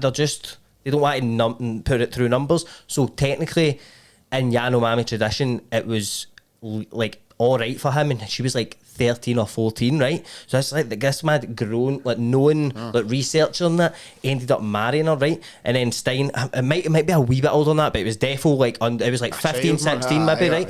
And then so he stayed there for a couple of years, and then like he brought her back to America to live, right? So like she was like going to get into society basically in America. Imagine like the culture shock going for like that hunter-gatherer sort of tribe into like the most modern country in the world sort of thing, the most advanced like in terms of stuff like that. So what she said was though she hated it, right? She absolutely despised it, and she said like you live in houses, like what, you block yourself off each other, like we should all be sleeping like together. She's used to waking up every morning and like everybody she knows and loves is there as soon as she wakes up. She said it's the saddest thing in the world having to wake up in this like house with all these walls blocking you for everybody. It's like it detaches you for everybody. So it's like that connection that like we all have, like just intrinsically each other.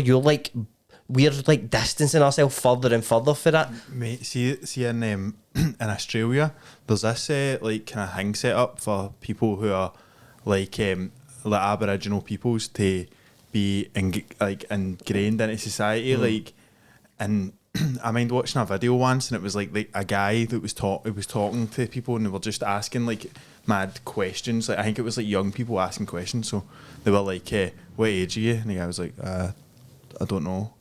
We don't like do shit like that." And I was like, "That's pure like freeing, like magic." Yeah, it is, and isn't then they said like, "How do you like judge when somebody's like a man?" And it's like when his beard gets to here.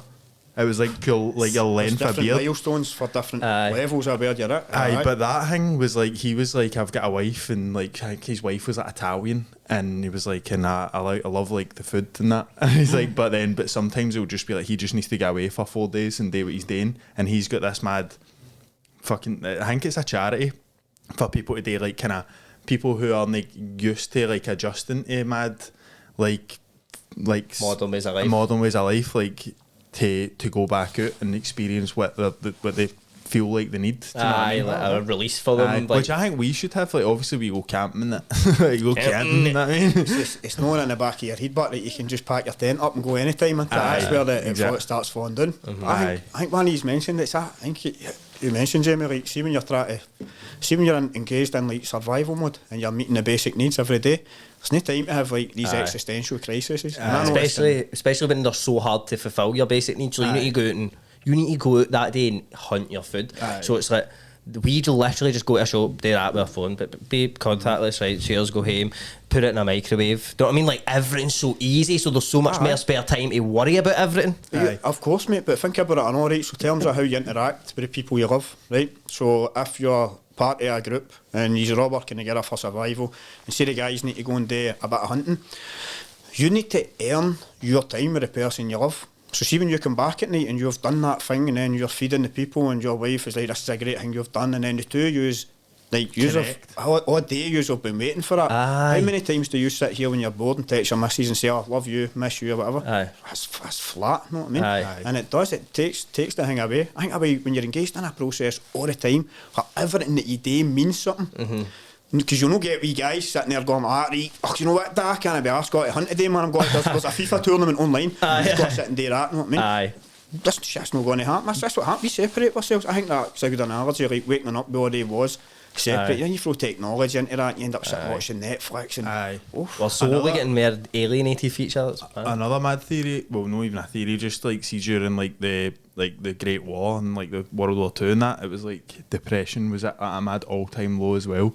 For some reason, it's like cunts band together. If it's Because like you're in survival mode, it's you've no get time to worry about it because it's a constant, permanent threat. Like I don't have time to be worried about it. it's the fucking most human thing ever, man. Engaged in that thing to survive. and you know what I mean? it gets pure like numbed out, as you say. It's everything's pure once removed, and like And we always say, I think there's a residue, but I think there's a thing in your psyche, deep in your psyche, but it's like, no, you need this and you know you need this, and you're choosing to sit and smoke dope or go and play five-a-sides or play your computer, but you're lacking that primal thing that you need to tap into. and that's how you feel like after you climb a hill or something. Like it's fucking rare for me. Even but that, see, like, that boxing club the that you set up, boxing like thing, Things like that.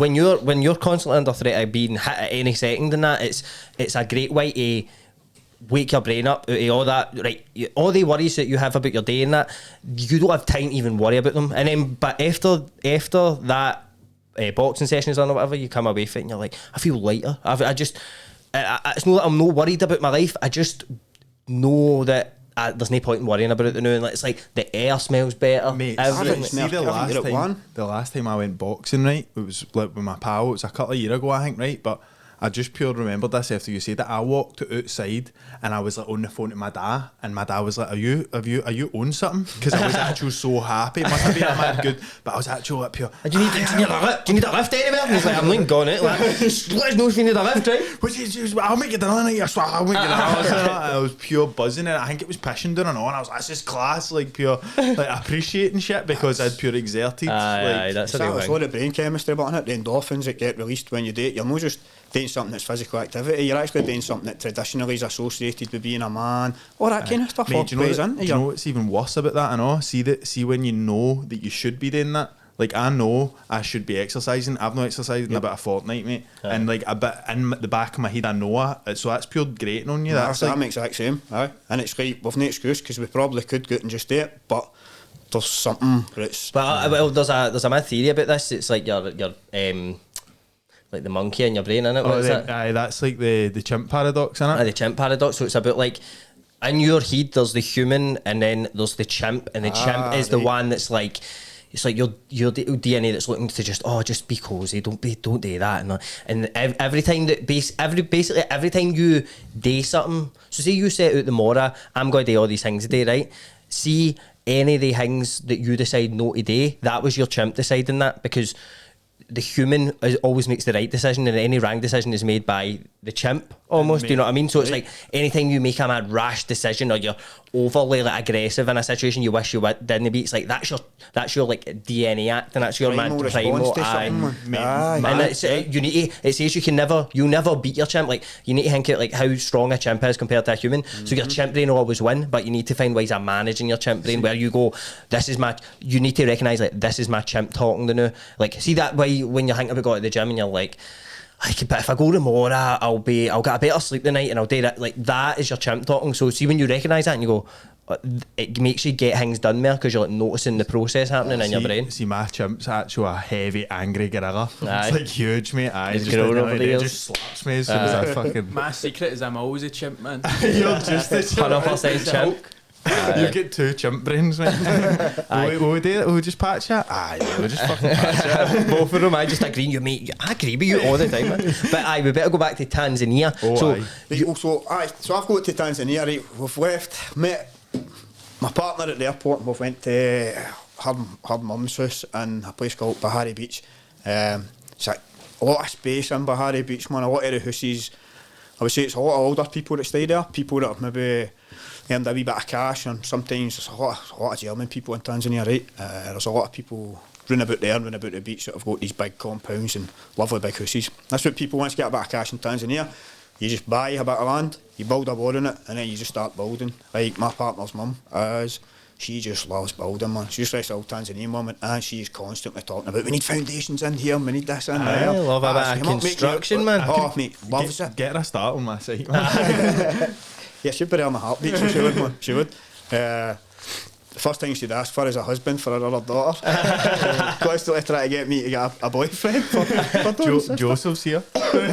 So we're in there, right, and it's like I would say very like living the affluent style, you know what I mean? It was a really nice house, man, and there was a big balcony around the outside of the whole house, so I could go out and just like sunbathe and all that. And all the Tanzanians must have been looking at me going, just stay to this guy, you know what I mean?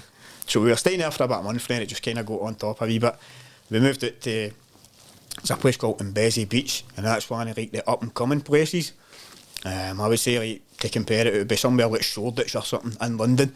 And so a lot of good bars. Like there's a place, Amsterdam bar, right? It's brilliant, man. So you can go, all the football and all that's always there. It's always a good mix of people from everywhere. So like you'll always bump into maybe like an English guy or a Scottish guy and all that too. What are like other English people? What would they be up to? Are they just working or people? You have a funny smile on your face. What are they up to? Some characters, right. Some absolute belters, man. Like and not just English ones. Like I was going to be a tutor, right, to the children of one of the guys who teaches the Ukrainian army like self-defence and tactics to how basically they go fucking break people's necks, right? Big guy Sergey. So I bumps into this wee guy, Ben, right, wee English guy, lived his life, obviously in England, wife, 2 boys and all that, got to a stage where he's like, I'm going to Tanzania to see what's happening, right? A year later he's divorced and staying in Tanzania, right? Working full-time, school teacher. So guy's in his 50s, but when you talk to him, you think you're talking to like somebody in the early 20s, right? He's just took his life back, man, right? He's loving it. So there's characters like that. So I'm speaking to him and I'm like, look, sitting getting a drink with him in this Amsterdam bar, and I'm like, right, I need a bit of work. Like, I've got experience working in the schools and that. And he's like, right, I'll put you in touch with this guy, Sergey, and all that, man. So next time I'm sitting there on big Sergey turns out, and he just starts buying his drink. And I think it was a trick. Know what I mean? Right. But when you offer a Scottish person drink, they're like, forgive it, man. Huh? So I'm sitting there on the tables full of beers. It's about 12 o'clock in the afternoon, and he's like, right, so how are you going to teach my kids English? I'm like, right, fucking sit and try to explain to him what I could do. Half cup, mate. Pissed, right? Because they sell these big beers, Kilimanjaro, the beers are called, and they're about £1 each, and it's like a pint bottle. So I'm about 6 of them done, and I don't drink, right? So he's asking me all these questions. We're okay, we were hitting it off, man. He had a young Tanzanian boy with him, goes everywhere with him. He was just helping like to communicate all this kind of stuff. Everything was set up, man. I was set to go and work with this guy's kids, and this was like the Saturday or the Sunday I was talking to him, and the fucking Tuesday Russia invaded Ukraine. Sergey disappeared, man. So I couldn't get him on the phone or anything. So he's obviously right back to the Ukraine. You know what I mean? So I was like, hey, fucking bastard, man. So that was one job, it just sort of disappeared. So these are the type of characters, man, I was meeting. Wild stuff, man. And Mbezi Beach is full of people from everywhere. So like I was in the phone shop one day, I'm getting my phone sorted, big motorbike pulls up, man, it's like this wee tiny white guy jumps off and he comes in. I could feel him pure staring at us and all that, so he ends up linking up. So how you doing, what's your name? So I'm Oz, I'm like wee Lithuanian guy who just decided to go to Tanzania. Ended up, I think his wife was like Ethiopian or something, he'd met her over there, and he's like, I do boxing on the beach right every morning. Oh fucking yes, man, you know what I mean? So like down to the beach every morning, all these guys are out doing training and all that. I'm obviously telling myself, right, here we go, I'm sorted, man. I went once or something, you know what I mean? Fucking patched them after that. But it's like, these are the types of characters that just pop up, mate, from anywhere. It's because it's quite a different place, I know, because I bet like even something as like similar as like Kenya, I bet there's a lot more like, I don't know, it just it makes more sense to me. It's more an unfamiliar place to you. So then the people that they go there have to be mad characters or mad interesting. I found in Vietnam it was a lot of people who couldn't live the life they wanted to live in their own country, so they go to a like less fortunate country, or they go to somewhere where they can earn they can be, so like say they're a teacher, right? They'll probably earn a lot more than construction workers, so they will go for being low paying members of, low earning members of society in the UK to being a high earning person, like earner in a different culture. So then they can like live their life and be a lot freer than they wanted to be, like a lot of misfits almost for their own country that just landed there and just wanted to create something for themselves. I found that. So many teachers, mate. So many teachers throughout the world, man. Canada, America, like literally everywhere. And one of my biggest things, right, that annoy me everywhere, man. Because, like, my mum's a cleaner, my dad's a taxi driver and all that. See people that don't tip, right? It fucking does my head in. And see the amount of people that are in Tanzania, right? White people who are on Western wages, living in Tanzania, constantly pleading poverty.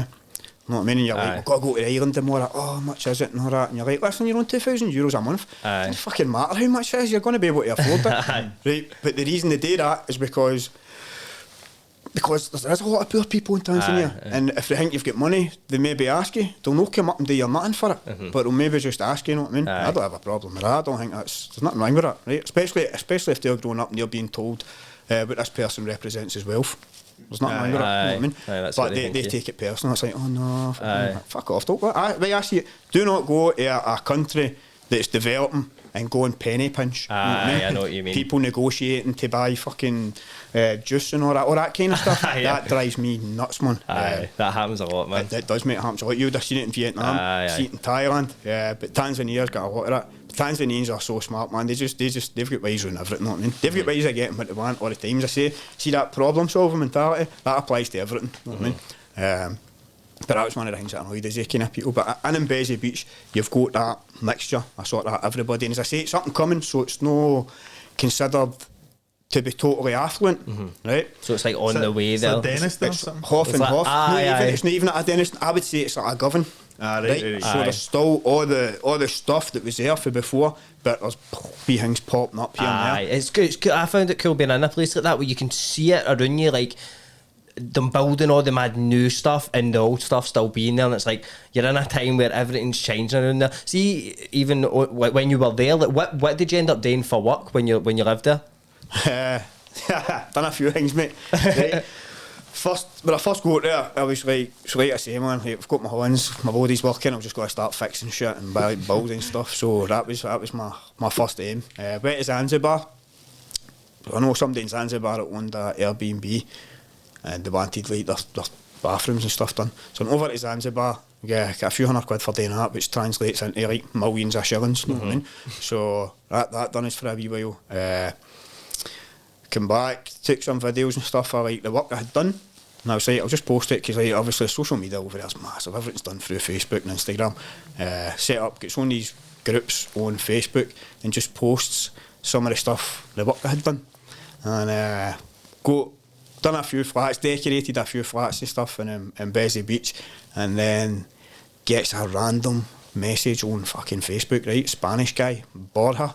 Like, who's this guy, man? He's like, I need work done in my gaff. For Southampton. Well, he's a shady character, man, I'll tell you that, right? They can never pay him enough at Southampton, man, because this guy's just like chasing money all over the world, man. And he's like, I want work done in my house, but it was something weird about the message, right? And I'm like, okay, what do you want done? Oh, I want loads of stuff done.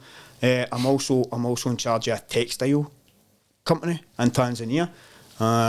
We've got 5,000 employees and we're looking for a maintenance manager and that. So I'm laughing reading this message. This is some crackpot, right? So I've just fired a message back and I was like, look, just tell me what you want done at the house, man. He's like, you're not interested in the job. I was like, right, okay, I'll humour him. So he sends it back and he's like, there's a Mexican guy going to contact you. I said, this is a fantasy, man. So Mexican guy contacts us. Weiner, his name is, right? He's wanting to come in for this interview. I said, right, fuck it, man, okay. So goes into an industrial estate, Benjamin Mkapa Export Zone, right, that's what it's called. So imagine Hurlington Estate, or like an industrial estate in Glasgow, right, but it's massive. And to the entrance to the industrial estate, you've got big gates and guards, so not just anybody can go in. So it turns up at this place, man, it's just all dead weird, man. So I goes in, meets this wee Mexican guy. how you doing? He's like, so I don't even know what I'm doing here, right? I've never been a maintenance manager, right? I've been a painter and decorator, laboured for scaffolders, done bricklaying and stuff like that, right? It's just fucking boilers and stuff, right? I don't work with boilers. So he's took us in and he's like, right, we've got 6 factories, we've got 5,000 people, and we've got fucking tens of thousands of sewing machines, as I say, all these boilers, 6 big factories now, so you'll be in charge of like the maintenance for all that. I was like, so I fucking will. Right, so I says, I'll do 1 factory to see if I can do it, right? How much are you going to use for this? And he's like, yeah, £1,000 a month. I said, no, I don't fucking think so, man. I said, if you double it, I'll think about it, right? So he's like, no chance, we can't do it. But this is a thing in Tanzania, there's no such thing as no negotiating. Aye. So I phoned him, I was like, listen, there's a job in Arusha, they're paying me a UK wage to go and do it, but I'd rather come and work for you. So half an hour later, right, we'll give you the $2,000, right? So we'll give you $2,000, we'll get you picked up in the morning, we'll get you dropped off, and you'll get all your food made for you, right? So I'm like, fucking hell, man. So he goes back, gets a tour of all the facilities, chefs, right, proper chefs that come in, cook all the grub and all that for the managers, all the Tanzanian people, all the Swahili food outside, right? So like, there's a few times I wanted to go out and, like, and sit with them because the Swahili food is amazing, you know what I mean? So as I say, like, very cushy, but imagine how bad, I grew up in Des Moines, right, in Govan, so I didn't grow up in privilege. So see when you're in a place where there's 5,000 people looking at you every day as if like you're fucking loaded, you know what I mean? It was dead weird for him, man. Uncomfortable even. Very uncomfortable, mate, very uncomfortable. And you can't get round it. You can't go to him and go, here, man, you've never heard of fucking Govan, man. Oh, yes, Kevin, yes. Oh, lovely. My brother. Imagine if people were like, oh, you think Govan? Oh my God. Getting your money and all that. Covering their pockets and stuff, innit? But no, so you can't get away with it. So working in this place, man, it was insane. So I get there and they're like, we'll give you a What were team. they making? Making jeans, mate, for fucking Levi's, Walmart, Zara, right, proper sweatshop, right? But I've been so it's a textile company you're coming to work for. Right, so I'm like, right, cool. That's how they sell you on it, mate. So on the tour of the company, I get to see the factories, but I get the manager route. You know what I mean? And I get told, right, so your office is going to be up the stair with all yours, and it's like, right, cool, fucking no bother, man. It turns up the first day and Boris like, Kevin, we're so glad you came. And I'm like, I don't know what I'm doing here, right? You've got a Rolls Royce fucking boiler in there, and it's like, this was the size of this room, right? These boilers for every factory and generators, and I'm like, I don't know how to work these, right? And he's going, you don't need to. We've got people that will find out how to work them, right? Tanzanian mentality. He's like, they love a leader. Aussie wants a leader, right? And I'm like, what the fuck are you talking about? I said, you've got 5,000 people in here, mate. What the fuck do you want me to do? I can't lead them. Like, face, I don't know what I'm doing. You're so that's what he's saying, mate. He's like, it doesn't work like that. He's like, they'll just follow you. They'll just listen to you. You just need to direct them, right? So I was like, fuck it, I'll try it, man. Took the job on. He's like, we're going to give you Victor. So Nicaraguan, wee skinny guy from Nicaragua, right? Fucking amazing, man, at fixing sewing machines, right? So certain countries, life passion. certain countries in the world, man, and all they've got is the textile industry, right? Aye. So see in this building, the managers were for places like Egypt, Tunisia, stuff like that. The workers who were the highest level of mechanics were coming from like South America and Central America, and then they were leading the Tanzanians. So after the first week, I get back to this guy and I was like, they need a leader, but they need it's a Tanzanian leader that they need, do you know what I mean? So I think that's what they were trying to avoid. You might have been running for mayor or something, mate. I was starting to get worried, right? Because he was right. So see when you go in, everybody's like, yo, boss, right? Aye. Boss, I need a wage rise, right? I'm having a weigh-in. My fucking granddad's just died. Oh, we've just been kicked out of the house all day, every day, right? Oh. But ends up building up a good rapport, right? So first thing the day on the first day is, oh, by the way, your office is downstairs on the shop floor, right? So I'll show you a video of my office, man. I used to open my office door, I would open it and it was just the sound of like thousands of people on sewing machines, all working, shouting, all fucking fighting, right? It was nuts, man. So you couldn't think. So like, I had to sit and think a process. I had to come up with a whole system, right, for spare parts. Think how many spare parts you go through, just needles alone on a sewing machine in a day, right? There's a queue at every office waiting to get their needle changed, right? I need to come up with a system that logs every spare part that's been used two kin, two coot, then it's all got to go into a database, and then we've got to look at that database, and that database we use at the end of the month to make orders to China, right? Like, are you fucking kidding me on, man? Right? So this is what they've gave me. I fucking swear to God, man. 4 days into the job, fucking the Mexican, he's like, listen, I've got 5 weeks holidays booked in Mexico, so 5 I'm weeks? out of here. Aye. Bye. Aye, 5 weeks, mate, in this job myself, so everybody thinks I know what I'm doing, right? I don't know fuck all. It was crazy, man. Absolutely crazy. So I say, getting picked up, big luxury motor and all that, so all that side it was good. And then starts to see, like, all the shit, you know what I mean? So this wee guy, Victor, who's like my wee right-hand man, just a pure snake, you know what I mean? I hope he's watching this, man. A wee snake, right? The Nicaraguan? Nicaraguan, mate. But it was fucking amazing at fixing sewing machines. Sewing machines. Look, rat, but I cannot deny the sewing machine No, I fixing. can't, right? Listen, my credit where credit's due. This boy was that good at fixing sewing machines that they plucked him from fucking Central America and brought him to Africa and put You him could in jars. almost look past Right. the fact that he snaked you just because he was that good. No, he was snaking everybody. What? He's So just what- a what- pure what was he open doing? snake, you know what I mean? Right, a pure wee rat. I caught him hitting some of the boys. Right, so I'll try to explain how mental this situation was, lads, right? I goes into this place and this guy Bor has like, right, Kevin, so we need a training school. We've bought a new factory, right? This is factory number 7, right? I'm only fucking 3 weeks in the job or something. So what we need for this factory is we need 900 whatever sewing machines, we need 500 of these, we need single lock, overlock, we need double stitch, fucking single stitch, we need everything, back pocket hemming, all these things that I know nothing about. And I'm like, right, we'll get that. Right? That's the bomb, mate, aye. Where do I get these sewing machines for? Right, they're coming from Cambodia, right? And I say, what the fuck's going on And here? you need to go and get them, mate. They come in a There's a moped. container, right? They come in a container for Cambodia. Now, Cambodia gets the shite for China. China use the machines and break them, send them to Cambodia. Cambodians fix them and do what they can, use them for a couple of years, and then send them to Tanzania. Right, see, I went to see the photos of these containers when we opened these containers, man. We opened a container in the back of the lorry and it all just fell. It all just poured out, man. Oh, hundreds of fucking sewing machines off falling bits everywhere. Oh my God. Mountains of sewing You're machines. shouting the snake. Like, mate, you need to fix all these.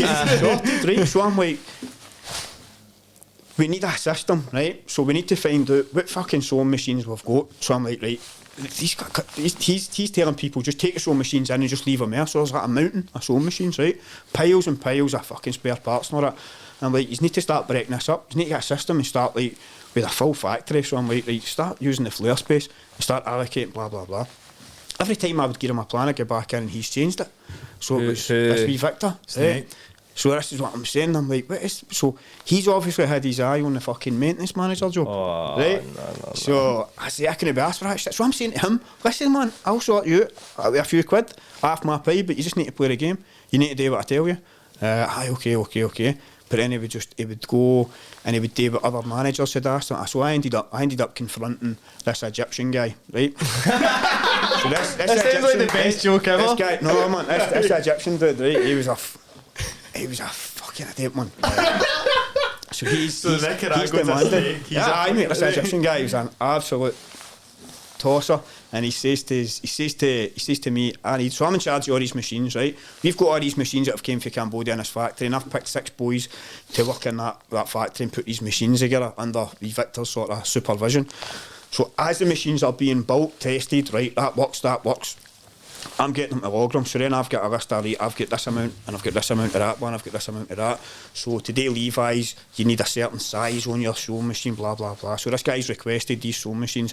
What he used to do was go into the old manager and just be like, oh, I need these, and be a pure snake and get all the good machines and keep them until I needed them. But then there would be other guys that would need it. It was pure horrible, they were all working against each other, right? Aye. The only manager that was sound there was a guy, Mr. Russi, right? Italian guy, fucking brand new, man, pure nice guy, like, so reasonable, man. Aye. Like, just the type of guy that you would want to work with anywhere in any country.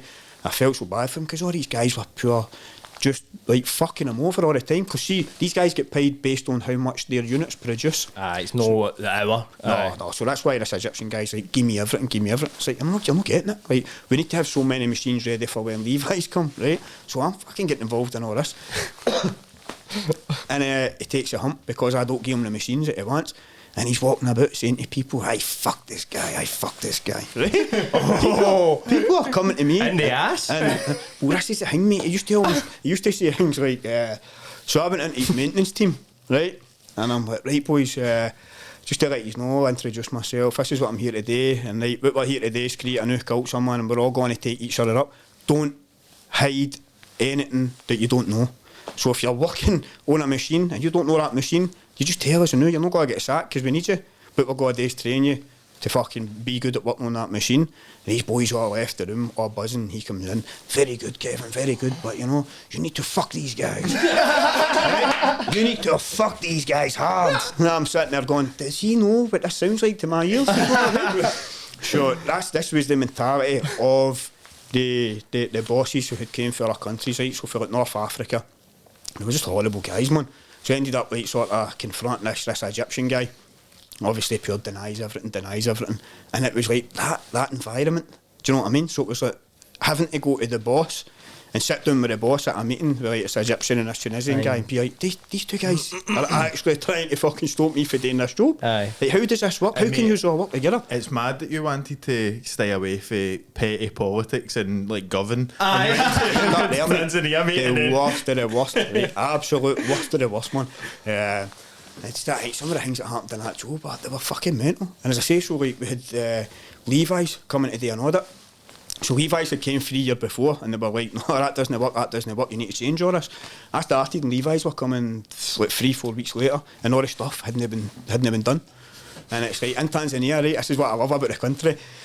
I go straight to the gaffer, so we need these big internal gutters, right? So see any sort of internal leakage or anything, like you can't produce garments in a place like that, right? So we had to get this all changed, and I've phoned to get this thing ordered, and the guy's, it's got to take 3 months. I was like, no, it's like, we need to get it here on Tuesday, right? It ended up there like within a week, so that's what I'm saying about the country. Shit can happen. If you've got enough money, the right people, and if you just say the right thing, because a lot of people are just that plastic. Oh, it takes 3 months. That's cool. So I'm talking to the boys in the shop, and they're going, no, it takes 3 months. That's it. And I'm like, oh no, but see if it was something in their house or something in their community, they would just get it done. Build something themselves. You know what I mean? So they're like, no, that can't be done. And see, to be honest, to give the boys credit, man, they were so overworked and like underpaid, man. It was disgusting. As I said, like, final straw there, I was catching the wee Nicaraguan guy slapping a couple of the boys. And I just said to her, because the Tanzanian boys are ripped, man. You know what I mean? They're scared to lose their job. I says, listen, man, he's trying to communicate, boys. It's like, he doesn't speak your language. He's trying to communicate. Do you know what I mean? So use, as far as I'm concerned, like, use are well within your rights to use the same fucking language. You know what I mean? And he's just like, what? I was like, so all the big Kenyan boys, not Kenyans, are huge, man. These boys are all like, aye, you'll have a bit of that. He's shaking like a leaf, you know what I mean? It was all kind of in jest, but I was letting him know, like, you can't do this. And then I caught him 2 or 3 times doing it, and I was especially just like, if there's fucking, like you were saying, there was 900 sewing machines or something. There's like 900 of them just going batter fuck you. 4,700 staff in the place. Was it, what sort of like, was it like all ages, or was it just like adults, or like? It would be mostly young and physically fit. Because see if you see if somebody hurt themselves on site, they would just tell them to go home and be like, go home and get better and all that. This is what was killing me, man. See outside the garment, outside the factory, there was always about 200 people just waiting, and they'd be waiting with CVs and all that. And it would, like, the company would just go out with a table and just be like, right, so what do you do, what's your background? And honestly, like, when I went in, the first thing I realised is I needed 2 staff in the office. And I was like, where did I get 2 staff? And I was like, come with me. And we walked outside, man, and I was like, who's good with computers? I'm good. And you need to pick somebody. And there's like 100 people sitting there. That's horrible, man. It's horrible. I just can't do that, man. You know what I mean? So that was obviously a big shock for you going into that sort of work. So what happened at the end? How did you end up leaving there? Fucking waited until I got my wage, and then I was like, fucking stick it up your ass, man. How long were you end up there for? I ended up on a job for about 6 weeks. And it was a long 6 weeks. Oh, that happened in 6 weeks? Yeah, that's only half it. See the other stuff that happened, man, it was absolutely bonkers. It was bonkers, man. The guy who was in before me, he was Nicaraguan, right? So that's what I'm saying. This is how wee Victor was obviously pissed off, because it was his part, get a sack. You know what I mean? But he get a sack because he was like, I'm not kidding, man. Like, lasses were, I can't stand this, man. Lasses were in their work they're trying to earn money to survive, you know what I mean? To go home to their families. And they were coming up to the window to get their needles changed, and apparently this guy's going, oh no needle until I get your phone number and all that, and all that kind of stuff. Man. I mean, he got done for sexual harassment, so that's why they sacked him. And his pals sitting raging. His pals raging. His pals walking about, noising their asses up. Oh, I can't remember the guy's Robert or something. It was a pure Scottish, British name. Oh, the Bruce, I know. He's like, Robert been talking to you, and so apparently he took lasses out away for their families and put them in flats and all that, and then when they get a sack, he fucked off. Man, that's what I'm saying. That's the kind of people. Aye, mate, you get a lot of that in these countries that scumbags. Aye, that just want to take advantage of the environment they're in to like fill their own sort of weird fantasies. It's very odd. Strange. Troops, the podcast is also brought to you by Code Barbers. Now, Code Barbers are, let's not beat about the bush, they are the best in town. I will put that claim out there. We've got guys who are beyond qualified to handle your hair. We've got guys like Reese down there. We've got Cal running the show down in Duke Street, and it's not an easy place to run the show, Duke Street. If you've ever been through Duke Street, you know there's a few characters that you would say they must run the show here, but you would be wrong. It's the guys in Code Barbers. So get yourself in there if you're in the Glasgow or the vicinity of Duke Street, or you've got a wee car you can drive down. Go and get your haircut there. It's the best about. We also in there have a young man learning and applying his trade. A young what can we say about this young man? He's a young whippersnapper. He's full of life every time I go in there, and his name is young Aaron. So you got your shout out, Aaron. There you go. But I get down there, troops, if you want to look fantastic. We are going into winter. You know, your girlfriend wants you to be maybe looking a wee bit better this year. Maybe they looked at the pictures last year and they thought, didn't even fucking get your hair cut before we went out for Christmas, appalling stuff. So get down at the guys at Code Barbers. They've also got one in Uddingston. All the addresses, the details, you can get them on Booksy as well, so a lot of people use that. So yeah, you can get them on Booksy. Go down to the description, you'll find all their stuff there. Go and get your haircut and say, hi, I seen you on Reilly's Gaff, and that will help us out a lot as well, team. Cheers. Very odd, man. I was what to ask, just going away for kind of work environment, did you go to, what's the place in Tanzania called? It's like the Stonetown or something? Stonetown, so that's in Zanzibar. Right, I'll tell you a fucking story, man, see on the ferry to Zanzibar. It's brilliant, right? Big modern ferries and all that, really good, man. A lot of people obviously probably think it's no like that, but right, really sound ferries, and you don't feel unsafe or anything like that. And this is like the most Tanzanian thing ever, man. Being on this ferry, it's a 2-hour journey from Dar es Salaam to Zanzibar, and you land in, your port is at Stonetown, right? Right. And we get on this, and there's a big commotion up the back, and like, I don't know, I thought it was a fight or something, man. And then Doreen's like, I think he just said somebody's having a wedding. Right? Fucking 10 minutes later, oh, it's a boy, no. What? What I mean? On the ferry to Zanzibar, mate. And I'm like, who the fuck gets a ferry to go on holiday? With that pregnant? Aye, That pregnant? Aye. So like, a lot of, So let me ask, everybody's like, yes. I've never heard of Stonetown before. Is it true to its name? Aye. Is there a lot of stones there? Mate, stones? aye. There's a lot of stone, and there's a lot of stoned people. Aye, really, So it's an amazing place, man. I'll tell you that now, right? Hundreds of years old, goes way back. Everybody has had a shot at Zanzibar, right? All the colonisers, all the empires gone way back, man. Aye, like fucking Portugal and all that. Mate, Like every... the Portuguese have got a massive influence there, right? Have they, The Middle East, like Ottoman empires, all this kind of things, man. See when you go there, it's amazing. The buildings are brilliant, right? They're all falling apart, but they're so detailed. And the doors in Zanzibar, see if you Google like Zanzibar doors, it's a pure thing, right? They'll sell posters with front doors on it, and it'll be like 100 different front doors, right? Aye. Because What? it's designed in a certain. The doors they're dead grand, mate. They're amazing. Mate, that's like the reason I know about that is because it's like I think I watched something that was like the 5 best things to do in Africa, like as a whole. Aye. And one of them was gone there. Zanzibar Aye, is but brilliant, man. so So what there's then always happened there? festivals. Aye. There's always there's a food court thing at night. And that's amazing, man. So like, I love fucking shawarma, kebabs and all that. See if you go to this food court, you'll get anything that you like, any sort of Western food, and it's all like a really good quality. So the last time I was in Zanzibar, I I done a Airbnb, tiled 2 flares, right? So that's in Nungui Beach. Takes you about an hour to get up to Nungui Beach. Beautiful, man. White sands, blue water. Restaurant, the Fat Fish. You can literally have... I would eat my dinner and then I would just go up on the chair, man, and jump off the restaurant into the water, right? That is I'll show you a class, man. picture. You just look for you sitting at your dinner and the sea is here. That's and class. you finish your dinner, man, you're like, fuck this. Boom, right in the water. Somersault after fucking the platform, right into the water, man. It's amazing. So I'm leaving Nungui and I've had to come back to Stonetown. Gets to Stonetown. Bearing in mind, it wasn't a holiday, it was graft, you know what I mean? So I just wanted to get back, and I wanted to get back to Dar and chill. Going to Stonetown for the ferry, missed the ferry by fucking 5 minutes. So gutted, that was me, no ferries, right? To You hear the next them going, day. it's a girl. Bastards. I've had to wait, and because it was a festival on, that's what it was, music festival in Zanzibar at the time. I hadn't missed the boat, I had got there with 10 minutes to go and all the tickets had been sold, that's what it was. So I'm like, well, give me a ticket for tomorrow morning.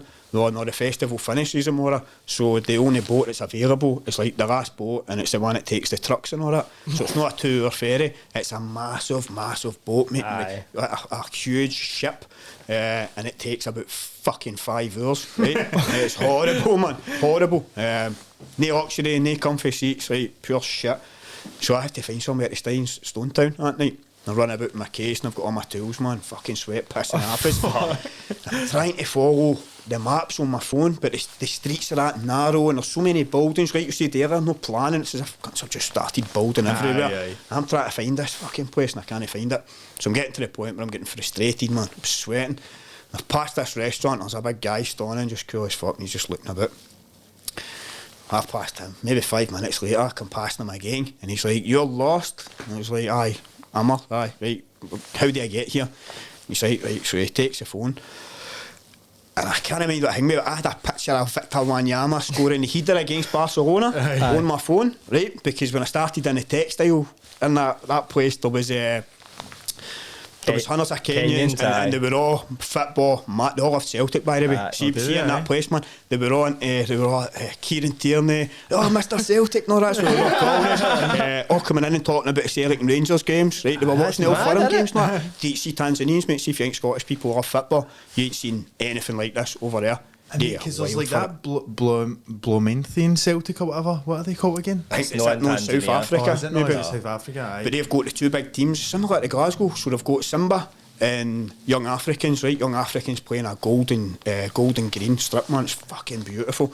Simba playing a red strip, but massive rivalry. They're the 2 big teams, but you can go and watch. The thing is, people will go out to watch football anywhere, right? Aye. So see if you've got a food place and you sell just a bit of chicken, PL, rice or whatever, and you've got a telly, see when there's a football game on, there's going to be 40, 50 guys watching the football in your place, man. We were sitting having a wee quiet something to eat. Next time, fucking Simba and Young Africans, rival game, all these guys appear, all the Bajaj taxi drivers all pull up, all the horns beating, man, turns into a party, and then the game starts.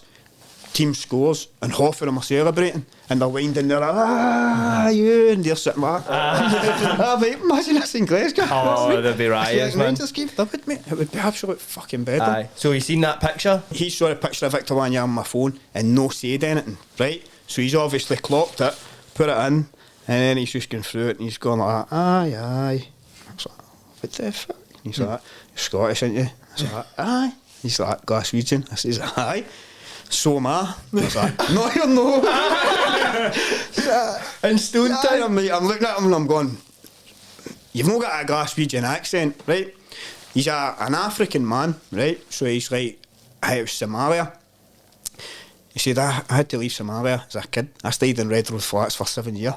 Right? Oh my God, man. So I honestly felt, do you know that way when you're stressed and you're lost and all that? I just melted, man. I was like, I'm safe here, know what I mean? And he put his horn on my shoulder. He put his horn on my shoulder, mate, and he was like, you're home, brother, you're home. Right? Oh. And I'm like, here we go. So the next time he's shouting people over, people are taking my bags. Taking my bags to the hotel where I'm supposed to go. No, you come in and have a coffee. Celtic fan. Mad Celtic fan, right? Gives us a coffee and all that. Gets one of his staff to walk us into the hotel. My room and all that's all sorted for us already. Oh my Brilliant, God, man. mate. But honestly, so random. And That's just that. They kind of things happened in Tanzania. So that was a great guy you met, right? But you told me a story about some Germans maybe that you met. As I say, there was a big German influence in Tanzania. I've clocked this straight away, and I'm like, why the fuck is there so many Germans here, right? And these Tanzanian-German alliances, not that really weird, right? And so I'm driving, coming from Bahari Beach to Mbezi Beach, and I start noticing things that were saying Nazi bars. And I'm like, that seems a bit fucking shady, right? And it's Nazi, spelled the same way. So I says to my partner, what's this fucking Nazi shit? And she's like, it's coconut. So I was like, so people over there, when they're wanting coconuts, they'll ask for Nazi. You want coconut cream to make a curry? It's like, I need some Nazi cream and all that. So I found that Nazi cream fucking sounds hilarious. dirty, Filthy, man. Right, so I'm like, that's fucking mental, bizarre, bit of a shock, obviously. When you see Nazi, it represents, we're brought up World War II in school and all that. Evil, right, it's a trigger. Goes to these flats. I'm staying in these flats, man. As I say, there's a lot of Germans there, and there's this big sort of war wagon, like a big fucking juiced up 4x4 thing, man, pure belter.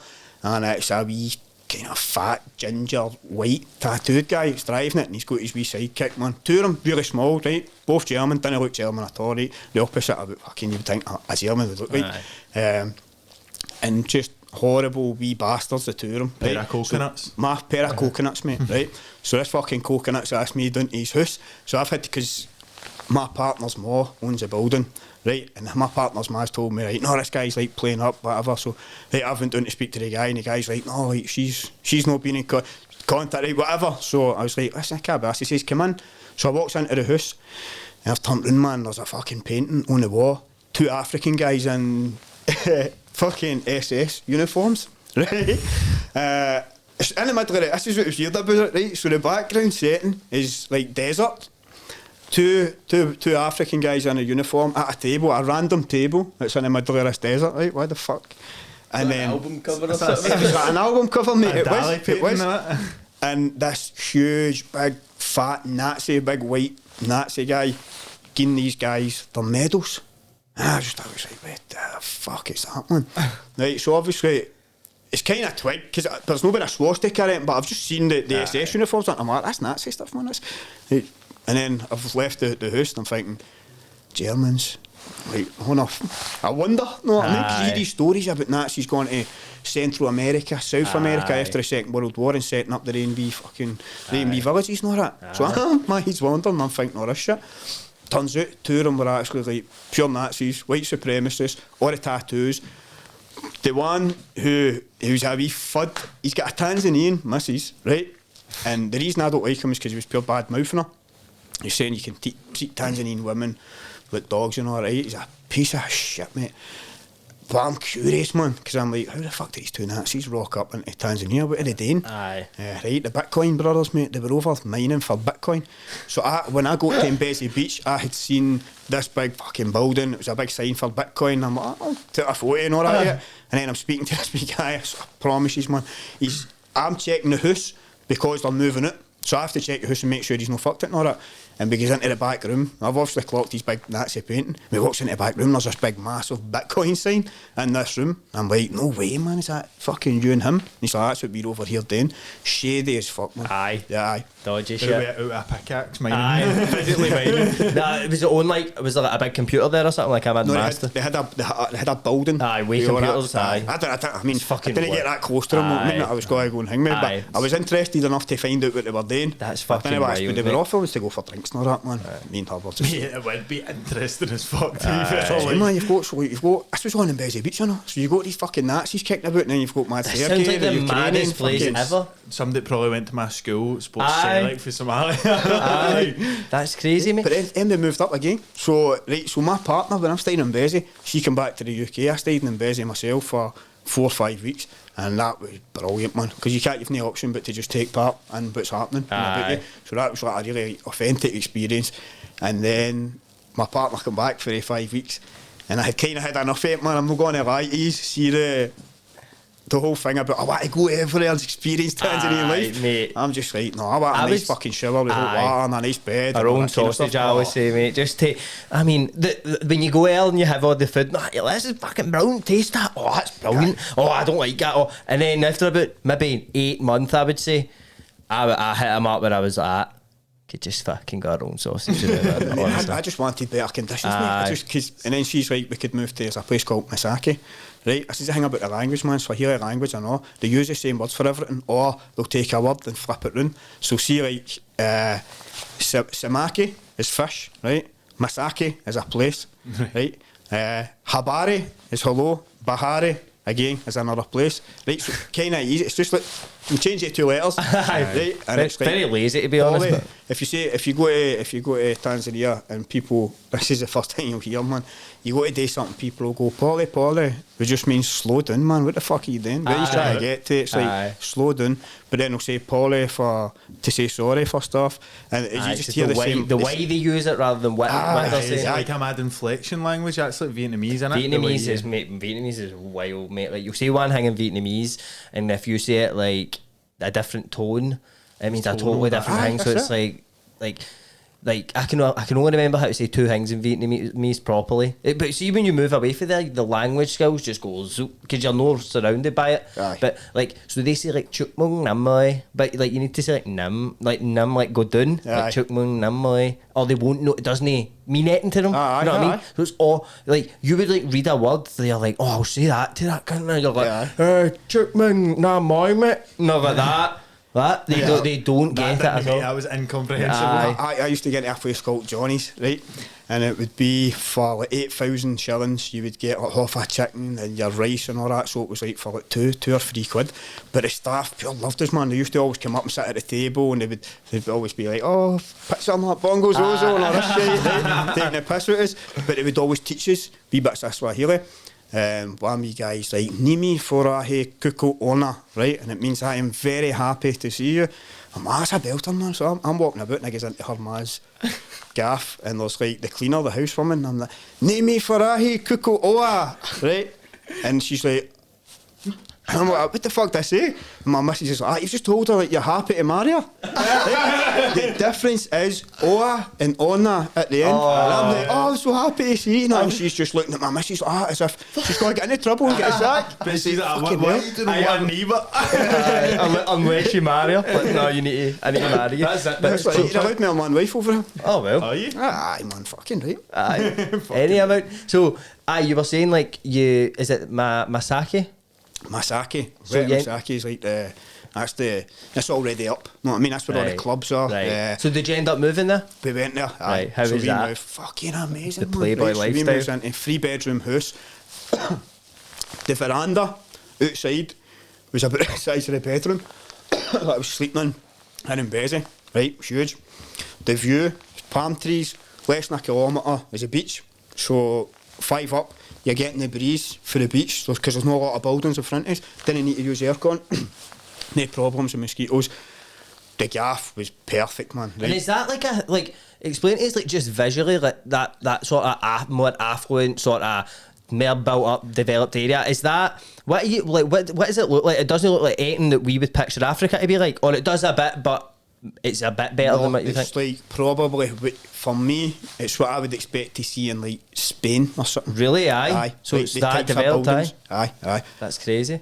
But the thing is, it's no full areas that are developed. So where we lived in Misaki, there was a development, and I would say it was similar to like, do you know the Moss Heights? Aye. Like similar to kind of like the Moss Heights. Imagine the Moss Heights with a wall built in it. And then guards at the front. Right, you know what I mean? And that's basically what it was. We had a gym, a pool, as I say, guards and all that. I used to just like literally one flight up and I could walk onto the roof where all the water tanks were. You weren't supposed to, but it was just an open space. Just sit man, dangle your fucking feet there aside. It was brilliant, mate. And nice breeze. What was the moving process like? The moving process? So like, is it similar here? Did you have... It's just right, it was typical Tanzania. I would say everything's an event and everything's a laugh, right? So when we moved to Mbezi the first time, a guy showed up in a mini pickup truck, so it was fucking tiny, and we had like a full house worth of stuff to take, and there's only one seat there's a seat for the driver, a seat for the passenger. We get sort of stuff on the van. I'm like, right, so how are we going to get to the place? My partner just jumps in the passenger seat, so I'm like, right, so what are we going to do? And the guy's like, oh, you take you take the seat, right? So I'm sitting in this fucking pickup truck on a seat that's already been elevated and tied down. So I'm sitting there like, couch in the back. aye mate, I'm sitting there like fucking Lord of the Rings, just like cruising on the back of this pickup truck. Absolute fucking bonkers, man. And obviously the police see us, know what I mean? And they're like, right, there's a bribe. Right, we'll just stop these cunts and see what we can get after them. Because you see the white man. See the white guy down there thinking he's pure lording it on this big seat. Know what I mean? Rule this place, man. So they're like fucking walking round the truck and looking up at me, probably wish I stay at a Bongo's Ozone or that, know what I mean? I'm sitting there fucking, I knew they wanted a bribe. So like, Sina Ella just means no money. That's what I just kept saying to the guy. It's like, Sina Ella. Did you have problems with that before that, aye? I get stopped.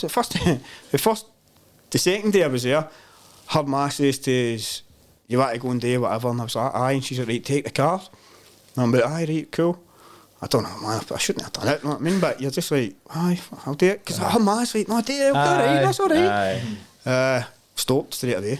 Fucking drives out, man. The Tanzanian police are doing a crackdown on drivers without insurance that day. They don't do stuff like that, I know. This is just like a random thing, a tick box thing, and it's like, there's a white guy in a motor, like, we'll stop them, see what the script there is, and she's like, licence, I've not got it with his insurance. I was like, no, fucking so I'm sitting there shaking myself now, they're going to take me to the jail here, man. Aye, she's like, passport, something like that. So her ma's like, what you got on here? She says, 10,000. She's like, right, geez her passport. And the woman's walked past the window, she's like, here's the ID. So the woman's just opened the passport and then checked the passport, man, took like a 10,000, and she's like, right, I would advise you like to watch what you're doing. Basically let us go, right? And that's very, very common. So yeah, when I think in Cuba they call the police, I don't know what it is, but I think it's like 40. They call them the 40s because if you give them... No, like, that was in Vietnam, I told you about that. Vietnam, aye. So in Vietnam, they call them, like, the teachers and all that, call them, like, the 250 or something. It's like, because 250,000 dong is about £15 or £10 or something. So eating, you can get away with eating if you just give them that. That's the whole idea, aye. That's basically the same You principle. find that in it the same thing. It's like, that was a big thing for me as well. When I moved away, I realised that, like, shit doesn't just run the way it runs in like the UK everywhere. Like, you think, like, when you go on holiday, right, oh, like, even if you go to like Vietnam, right, and you don't live there, you think like, oh, right, the buildings are different, the food's different, but I mean, people stop at traffic lights and people do you know what I mean? And all these basic things that we're like, oh, and like, if you do something wrong, like, you can't just give the police money, you'll get done for bribing the police. That doesn't exist there. Like, as long as you've got enough money, the rules don't apply to you. Aye. And would you say it's of course, mate. Would you say it's the same there, aye? Aye. I get stopped by the army, and so everywhere, they've got tuk-tuks everywhere, right? But they call them Bajaj. That's the name for it over there. You get these wee Bajaj drivers to take you everywhere. I was got to do a job in Mbezi, just probably 2-3 weeks after getting there, and the army stopped us, man. That was like, I'm obviously sitting in my wee tuk-tuk king, and I've popped my head the next time as I couldn't hear with a machine gun. Like, oof. It's like, mambo, right? So everybody, mambo, right? That's just hello. You get away with that. I would say if you were going to go to Tanzania, you would need to learn mambo, asante sana, which is thank you very much, and caribou, right? Everywhere you go, man, everybody will say caribou, which is welcome. So, and you don't know Swahili as well, by the way. So seeing the Lion King, that's what I didn't know. Fucking all their names in the Lion King are all words that mean something in Swahili. You said Simba earlier, aye. So Simba's the lion. That's the football team. You'll hear them talk about Simba everywhere. So Simba means lion. Nara, which is his wee girlfriend on it. Aye. That means gift in Tanzanian. Rafiki, the big, what do you call it? The big like baboon or whatever. Baboon, aye. Right, Rafiki means friend. You know what I mean? So you meet, Rafiki, how you doing? And famously, Hakuna Matata. Hakuna Matata, mate. You hear it everywhere. Over Is that Swahili? Don't say it, mate. Aye. That's It's class. like Hakuna Matata, man. Like, no worries. So, What a get in the show, wonderful day. and it's like the guy will be like, I've no change. Hakuna Matata, kaka. Right, it's just, no bother, bro. That's class, isn't it? That's a great language, man. And it's easy to pick up, but I didn't apply myself, right? So when we were there was a Danish lassie, Isabella, and we rented a room out to her in the Gaff, man. This lassie started fucking doing Swahili lessons the same time as me, and she's a dancer as well, same as my partner. Now, this lassie was just out all the time and meeting different people, and there's an artist over there called Diamond Platinum, so the guy who do world tours and all that. Afrobeats is massive, by the way. There's Selena Gomez and Remy have brought a song out recently, but the guy Remy, he does Afrobeats, and the song's been in Tanzania for like 2 years. Right, You know what I mean? she's They're just done sick a of wee- hearing it over there, but it's now coming out here. Music over there, massive, man. Everybody's like loves it. So this lassie Isabella, she goes out and starts dancing, she starts learning Swahili, making pals. Next thing, she's somebody, so Diamond Platinum, massive artist over there, like multi-million selling artist, but very accessible, right? So this is a thing, all your celebrities and all that on the miles away for you. So this lassie ends up like dancing with Diamond Platinum, ends up getting on his tour and all that, right? The lassie will show you a video, man. Could have been you, mate. Mate, could have been me. She's just released a song in Swahili. The lassie, The lassie, mate. Aye, she's got a That's video mad. out on YouTube, right? See if you watch the video, I sent it to Sean last week. It's a great visual representation of what it's like in Tanzania. Is that aye? Oh, they do dancing on top of all the buses and all that. And everything is vibrant. So see, even if the buses are old, they're all painted like bright green and yellow and all that.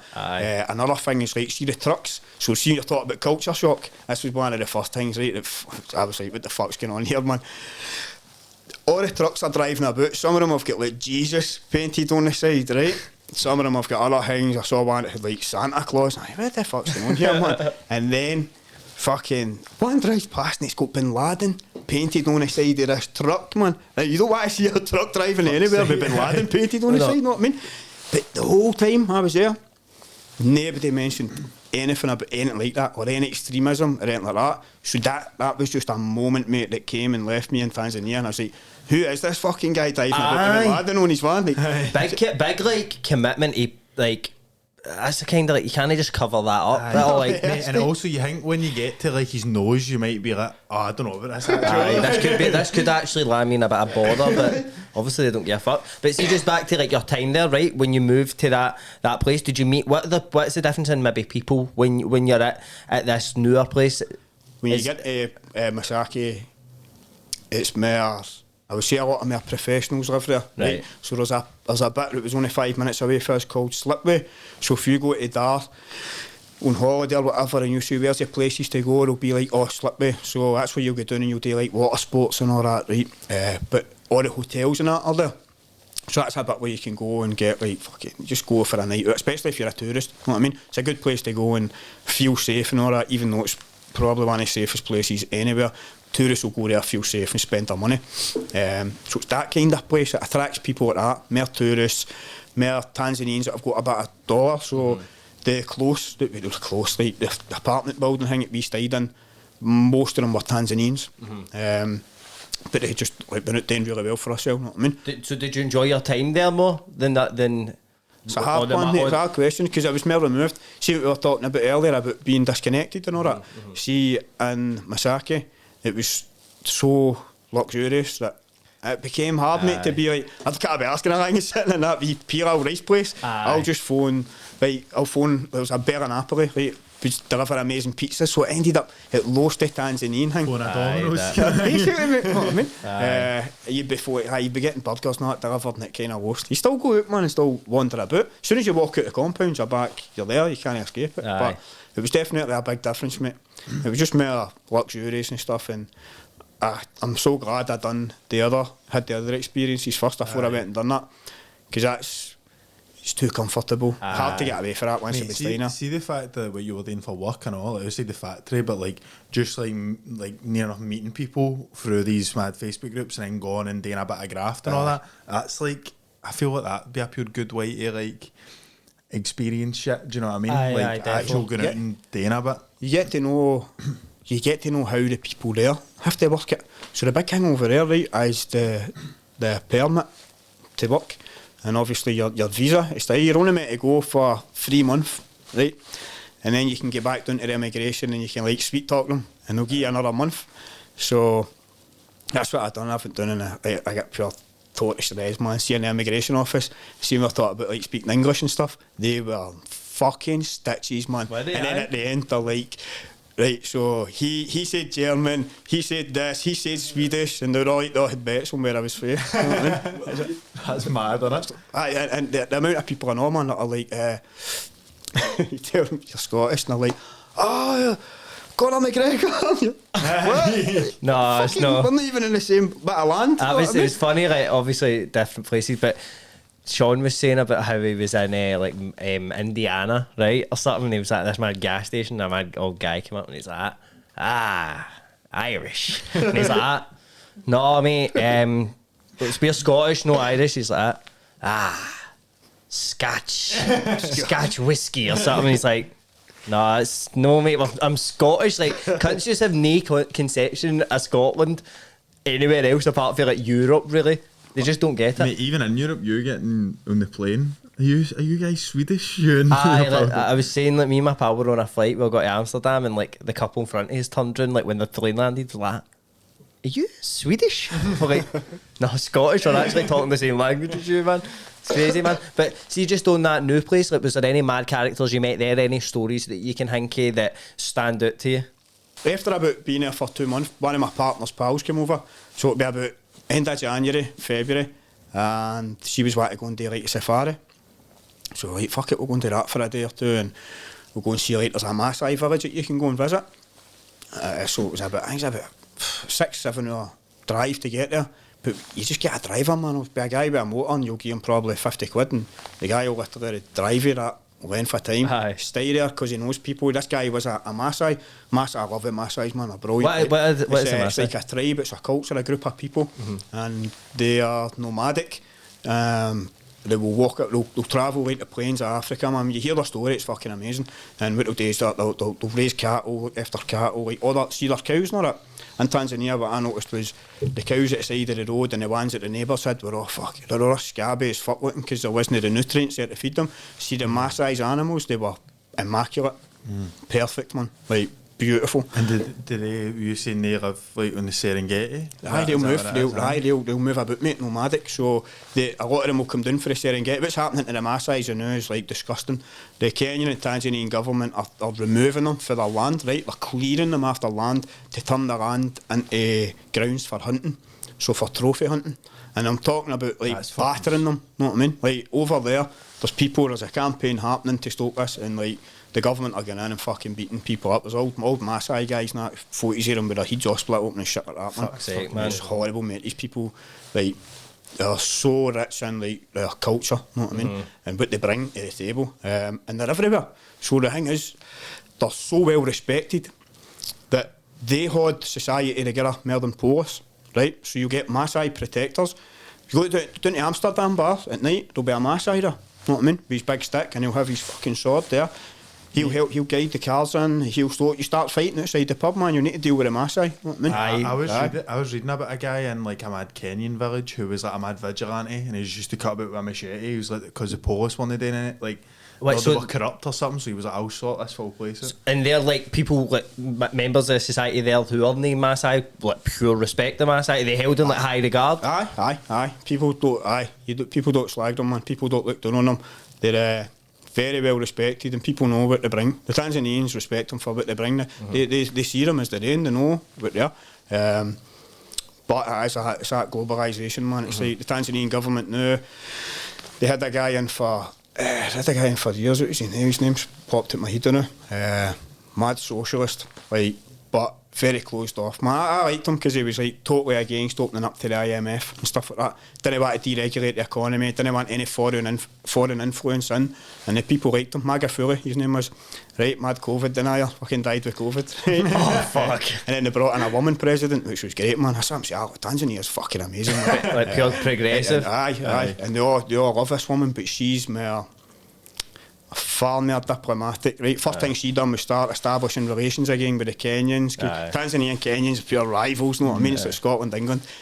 She established that, and then she was travelling around the world, and she made a promotional video. I went into the textile fucking factory one day, and everybody's like, you have to see this and all that, man. I just sat for like 40 minutes on a fucking screen and watched this video about selling Tanzania that the president had made, right? Aye. That's what I'm saying. I loved all that stuff, man. I used to get into that textile thing, and they'd have like Lewis Capaldi playing on repeat. See Tanzanians, see if they get a song they like, they'd play it on repeat. So this is a thing that you only get, you'll be like, what the fuck's going on here? I used to get out in Mbezi and go out in the morning, and I would either hear Afro beats, right, and like pure, like fucking great music, or, and this would be 80% of the time, fucking Celine Dion.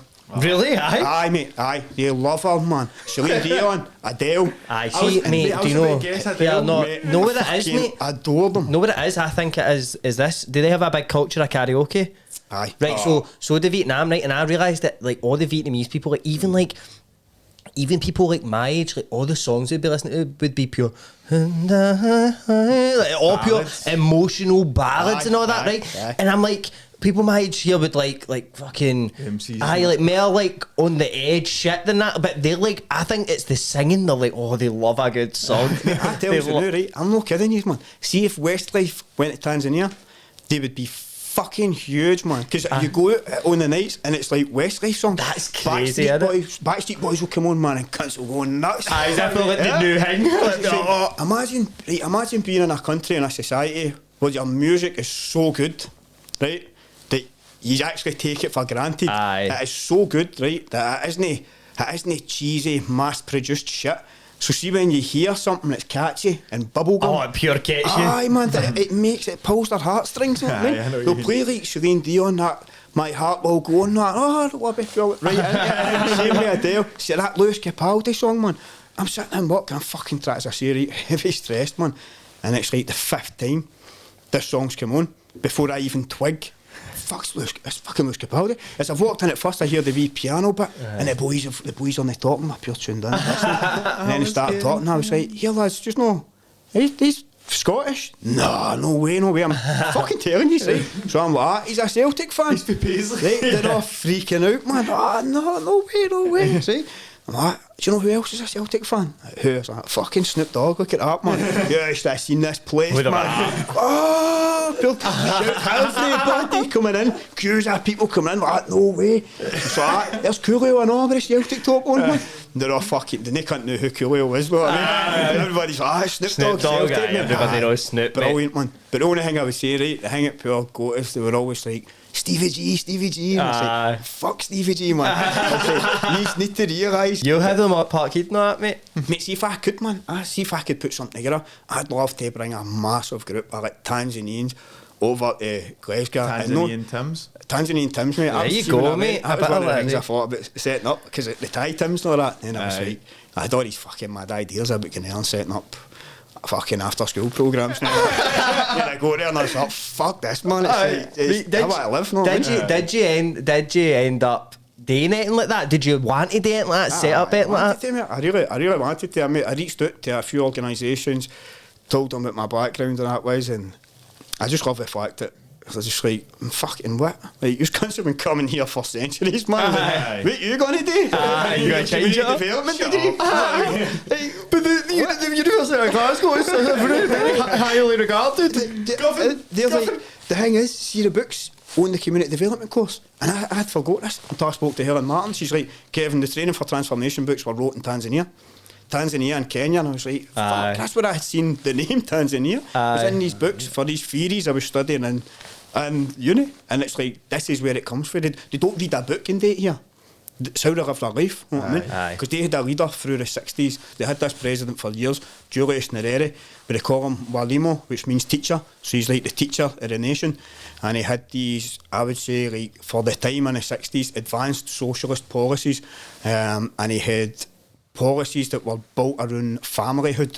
You know what I mean? Stuff like that. So it was all about be connected to your family, but work for the greater cause. Not like a communism sort of brainwashing people, like genuinely, like, let's work together to create something, to develop something, to build a nation. Something realistic. To build an identity. So at this time, Tanzania was fractured in terms of the different groups speaking different languages. Right, so he was like, no, we're Swahili people. Like, we need a language to unify us. And so what he done was then put a programme in place to make sure everybody spoke Swahili. And I was speaking to guys over there, man, and they're like, it's amazing, because it gave us a national identity again. That's class, man. Aye, and what they ended up doing was creating a standard for Swahili, which there was never before, because it breaks up in different regions. Right. So the standard for Swahili now is the Zanzibar Swahili. The Tanzanians will tell you it's Tanzania, but it's the Zanzibar one, and they always try and say Zanzibar's Tanzania anyway, but I don't know, there's a big fight there, you know what I mean? Zanzibar's at the same place and it wants its independence, but this wee guy had all these policies.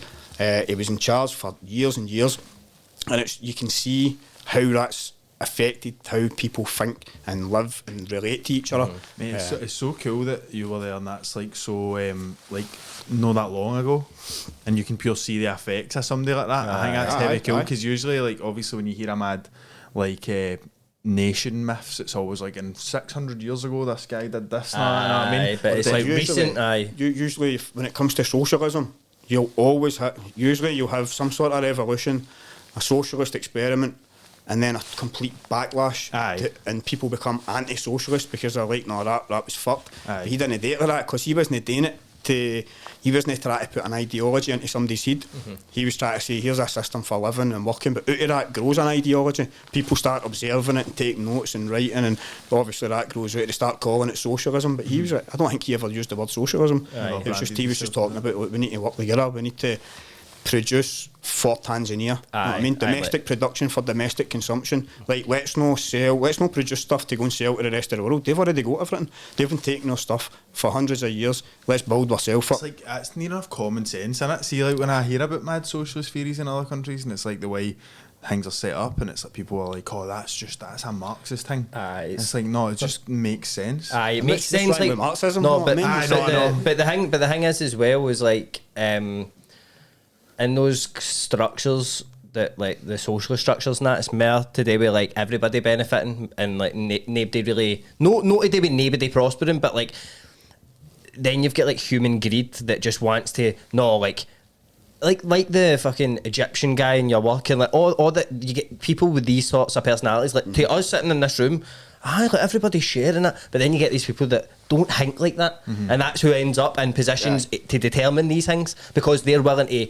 morally do things that we wouldn't want to do to get up into that position, and then enforce their sort of idea of what things should be. Aye, mate, definitely, and I think what that does is turn any social experiment into a race to the bottom, because then everybody starts to think that way, and what you end up with is, everybody can kind of be equal, but you start to see the quality of life and all that can do.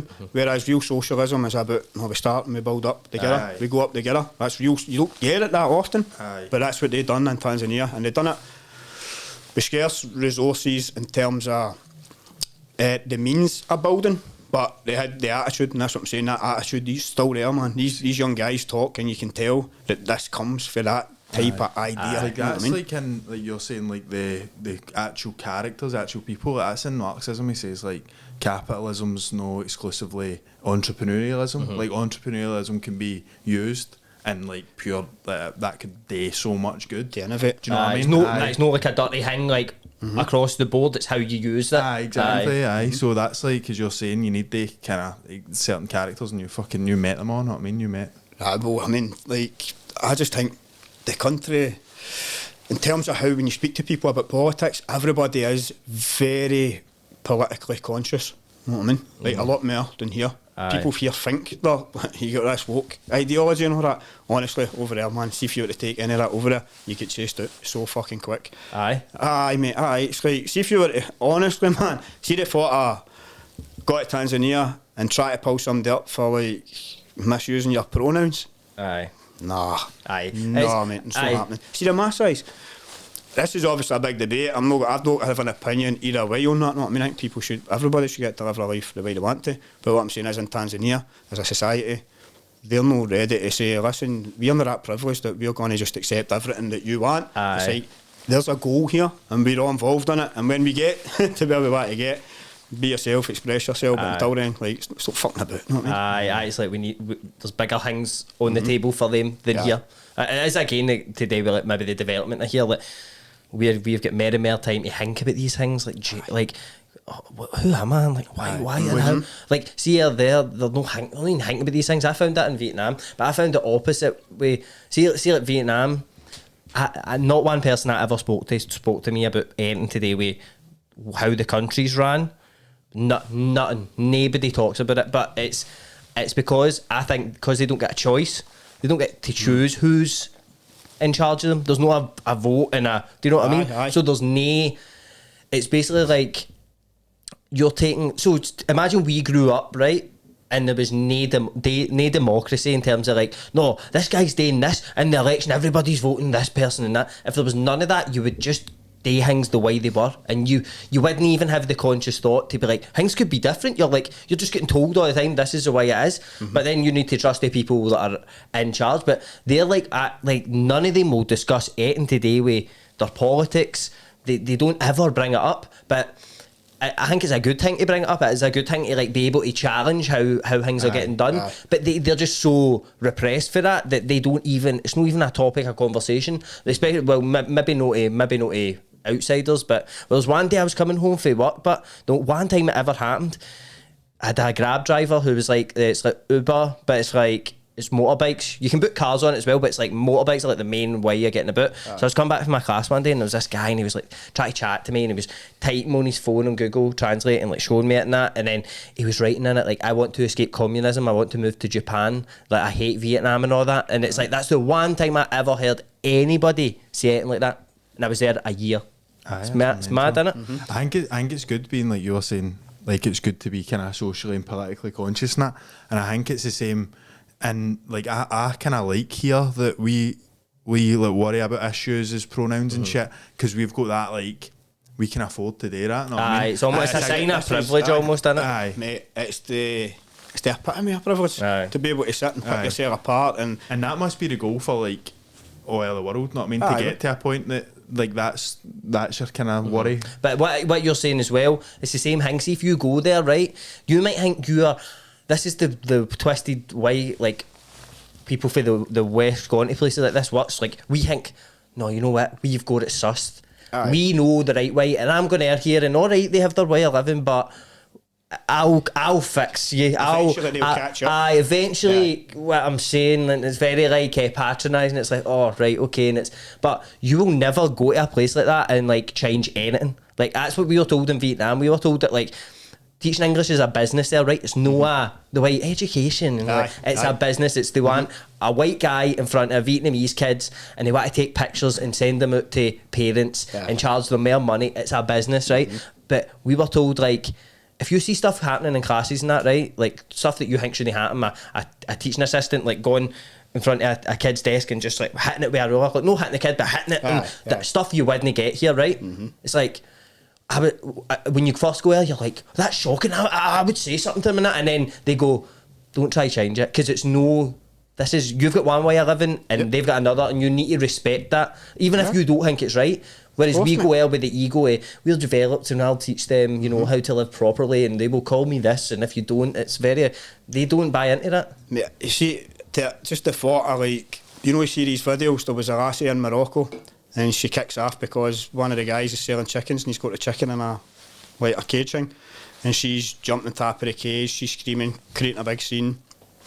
That shit, I've no time for that shit. You know what I mean? It's like you say, see people in other countries, they're living their life a certain way. You can't go over and impose, man. I would love to see, like, some of the people from the West walking over to Tanzania and saying, don't you dare smack your kid in the bottom like that, because they would the parent would just be like, I smack you in the bottom, man. See what you're saying about like the chicken thing. I feel like, see people that are like that, like the way that woman was acting, pure takes away from actual problems. I think it does. Do you know what I mean? Like, I feel like, because I've spoke to like people I know before, and I've been like people who are heavy like that, and see if I see something that I'm like, say it's like now that like PC gone mad now, if I see something that I'm like, is this actual something that I should care about? And they're like, mate, no. Like they see the cunts, they're worse for people than mad gammons and shit. Like, do you know what I believe? They're worse for a cause. See, in this day and age, right, see the day, there's young people, right, Waynes, and fucking Govan, Wishaw, Posso, wherever, like, and their parents are worrying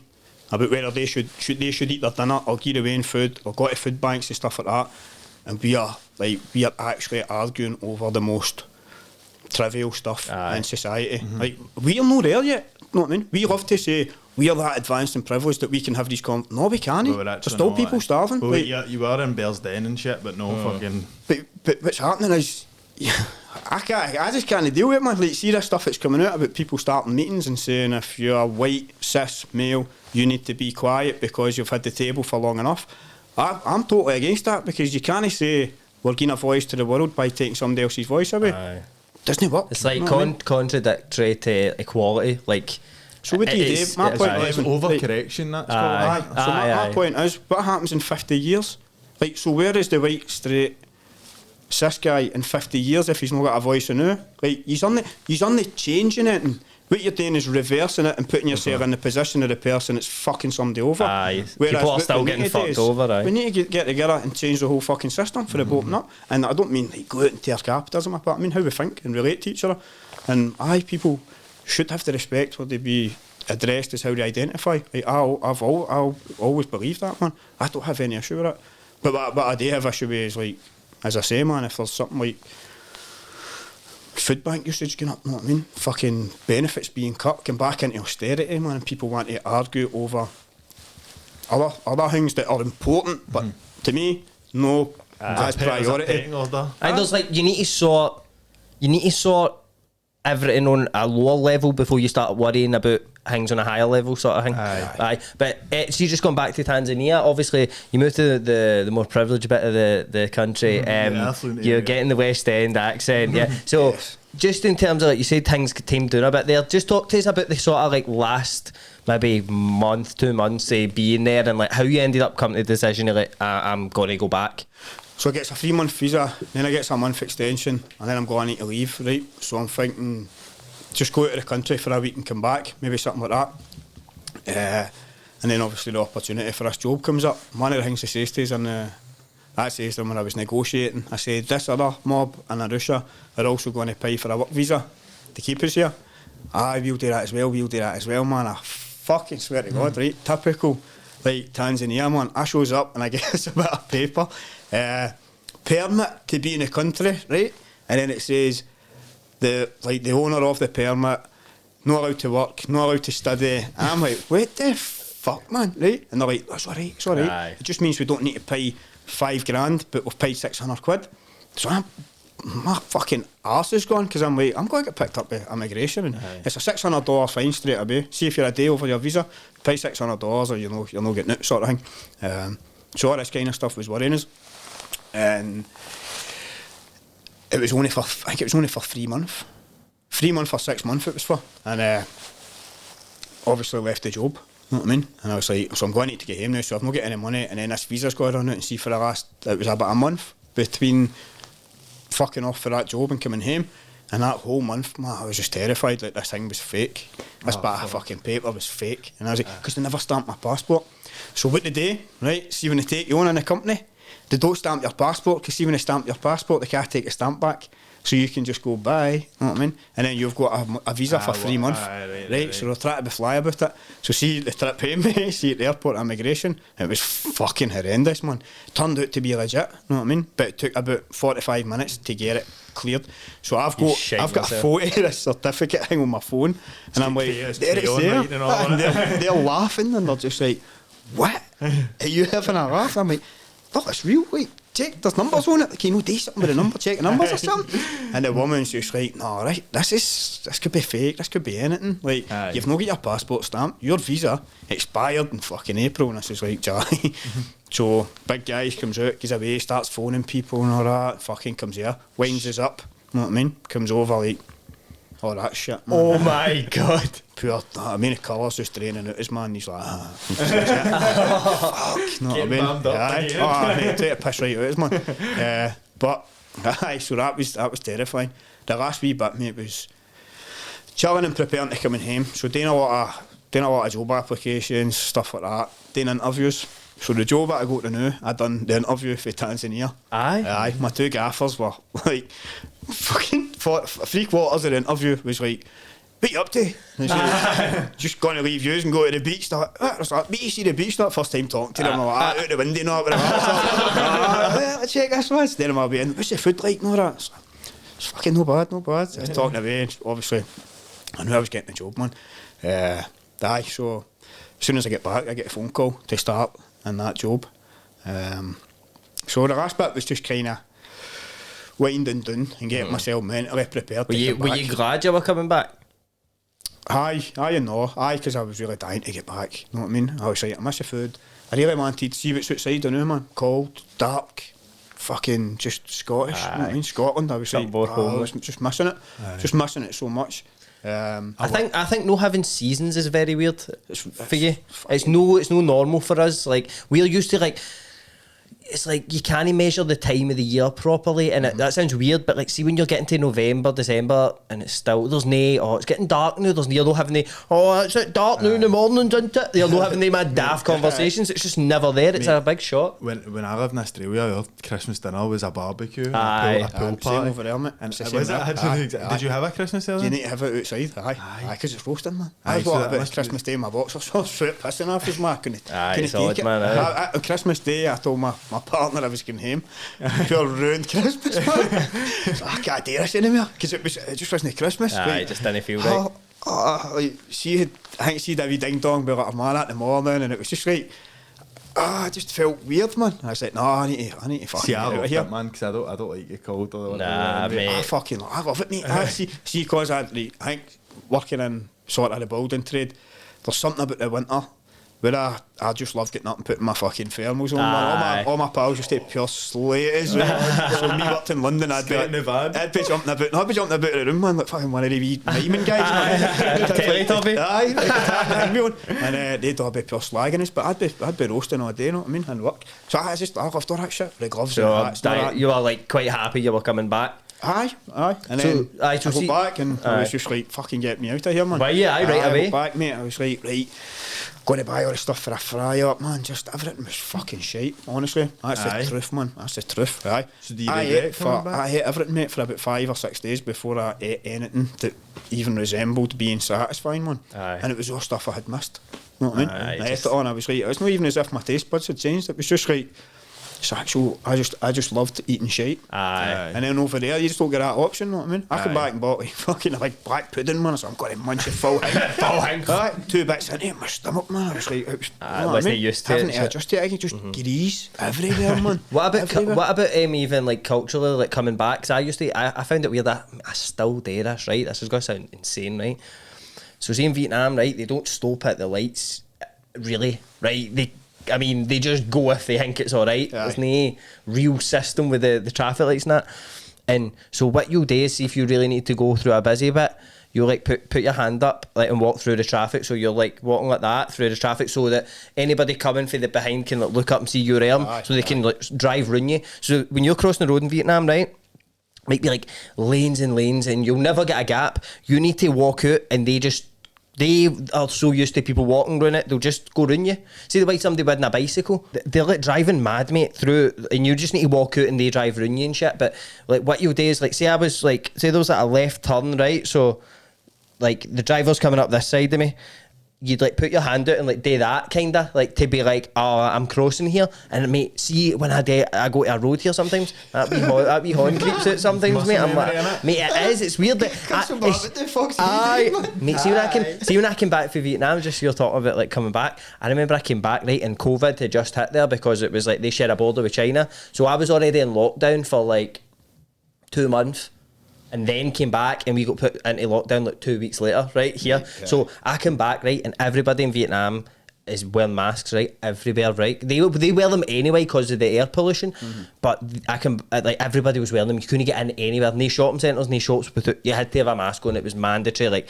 So I come back and we brought masks back with us, right, because like there was like shortages in that there, like they were like people were getting like supplies of masks and selling them for like 10 times the price in that because it was like people are trying to stockpile them. So I'm like, we'll take some back, blah blah blah. And we go into Asda, Rob Royston, right?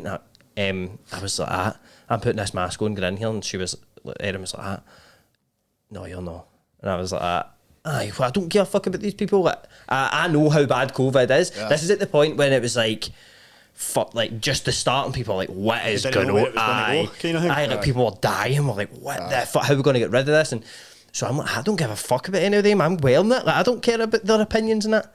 And I go in, mate, and now that way I just expected like cunts to like just like they wouldn't be wearing a mask, but they wouldn't. Mate, I was getting heckled in a. I can't wear that mask. And I was like, I actually ended up taking it off me. It was that bad. Like cunts were actually no even hiding it. They're like that, looking at me and all that. Right, I pointing at me and all that as I'm walking by them, and I was like, fucking hell, but. We ended up with a fucking lot of masks. But how was that coming back for you? Just wee things like that? No, see what you said to your horn thing, mate, it just triggered a wee memory. See, for the first 2 weeks, see, any time anybody done something for me, it was a Santa Sana. And I would say that and cunts are just like, what the fuck is he? And you just remember you had said it and then you'd be like, oh, cheers, mate. Because everybody says it all the time. It's always Caribou, and you open the door, somebody comes to your door or whatever, oh, Caribou, Asante Sana, and it's like, Asante is thanks, but they say it for everything, you know what I mean? Aye. And I said a couple of wee things when I came back. For about 2 weeks, I was saying things that I was just automatically saying. It's over like there. like an automatic response. I do that when I'm like come back from Spain for a week now. I go about saying Danada and that. Actual day, you know, you getting on me. I get the pure seeps into my head shit like that. Must be susceptible to Gracias. languages. Aye. But otherwise, mate, I know, I think it was weird. It's weird trying to adjust again to like just how separated everybody is. You know what I mean?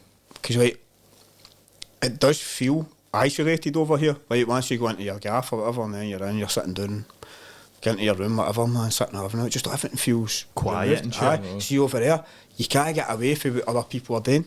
So see, even if you're sitting in the room yourself, you're going to hear the people out here. You're going to hear the people out here who are playing music and dancing. You'll hear thumping music all night up until, but your ears adjust, man. You sleep in bother, right? My first night tried to sleep in bed, I couldn't. Felt like the music just went off about 4 in the morning, and then about 4:30 or 5 it was a call to prayer. Loud as fuck, man. Right? Oh mate, I was fucking up at the window. I was like, I can't do this. And she's like, you'll get used to it. And it never ever bothered us after a couple of weeks.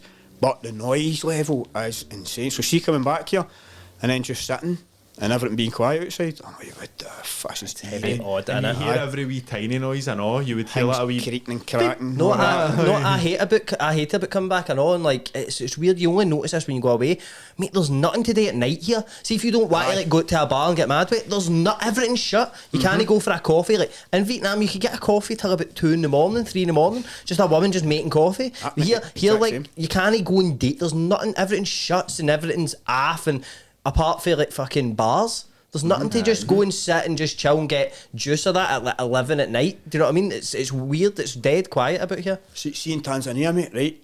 There's bars everywhere, right? But the good thing is, like, it is a pure social thing. So now you're saying there's nowhere else to go and sit. You'll still go to a bar and get a coffee. Just like and dance. Like Tanzanians will just dance everywhere. See, you're waiting at the queue for the cinema.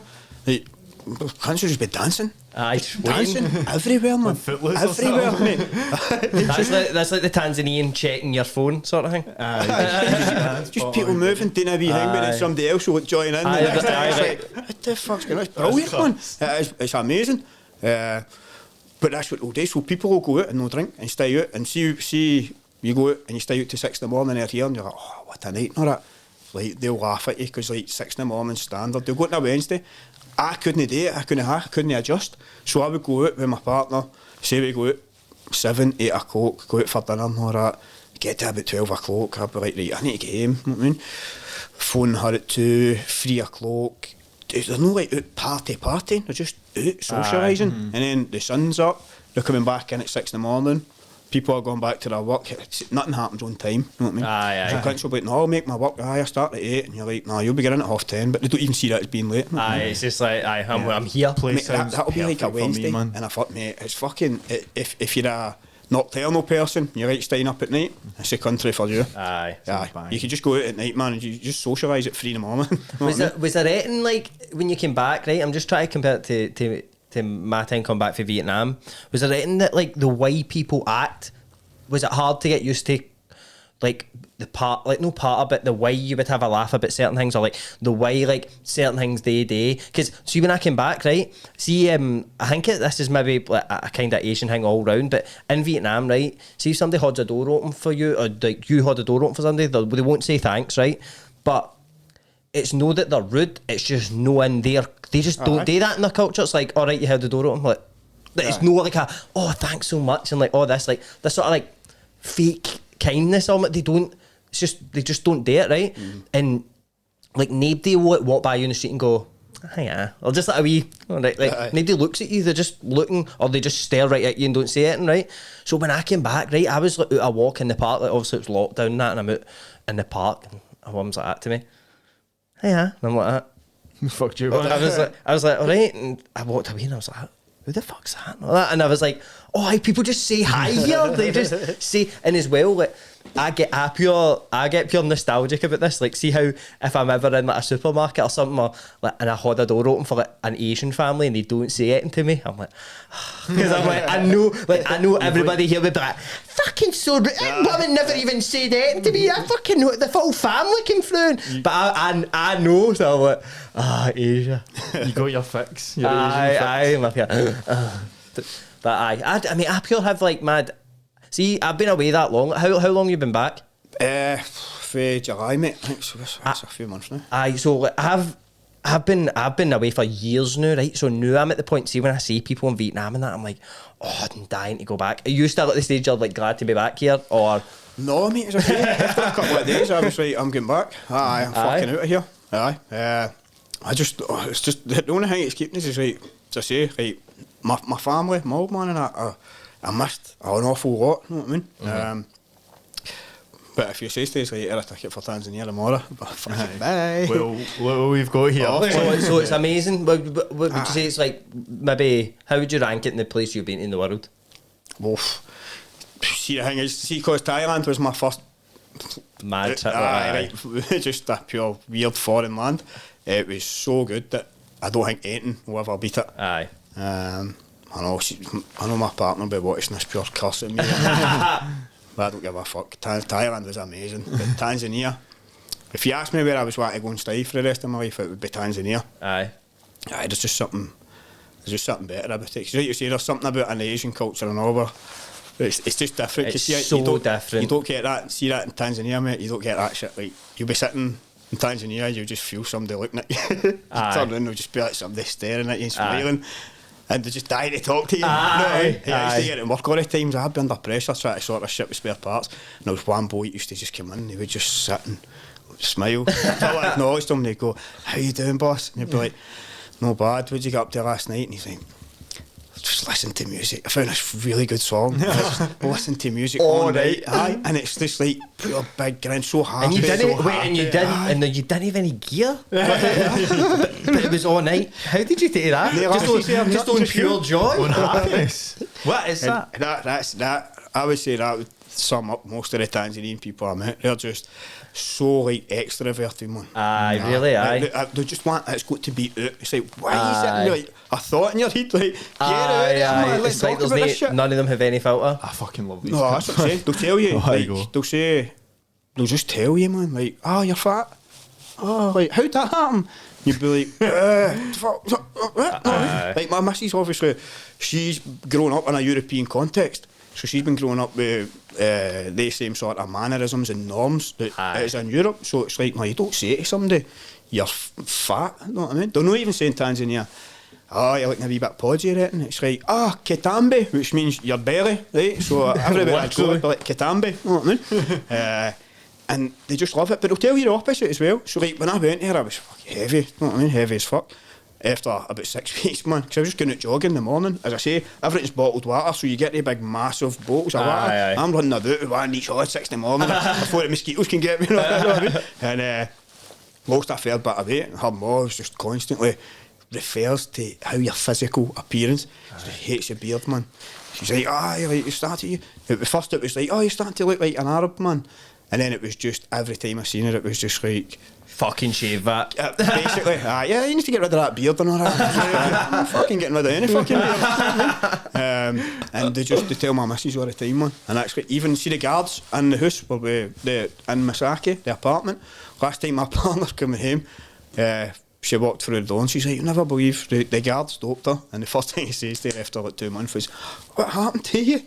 Looking at her belly, you know what I mean? They just don't view things like, I think it's a total opposite in Vietnam where, I wouldn't say a total opposite, they do that very like they asked me, right, I get pulled in by my teaching company, right, it was just the people that worked there were mad, right, everybody thought they were Finnish people and like, just this Filipinos, just this random group of teachers, and they were like to me, Evan, we want you to perform in the end of year ceremony, can you sing?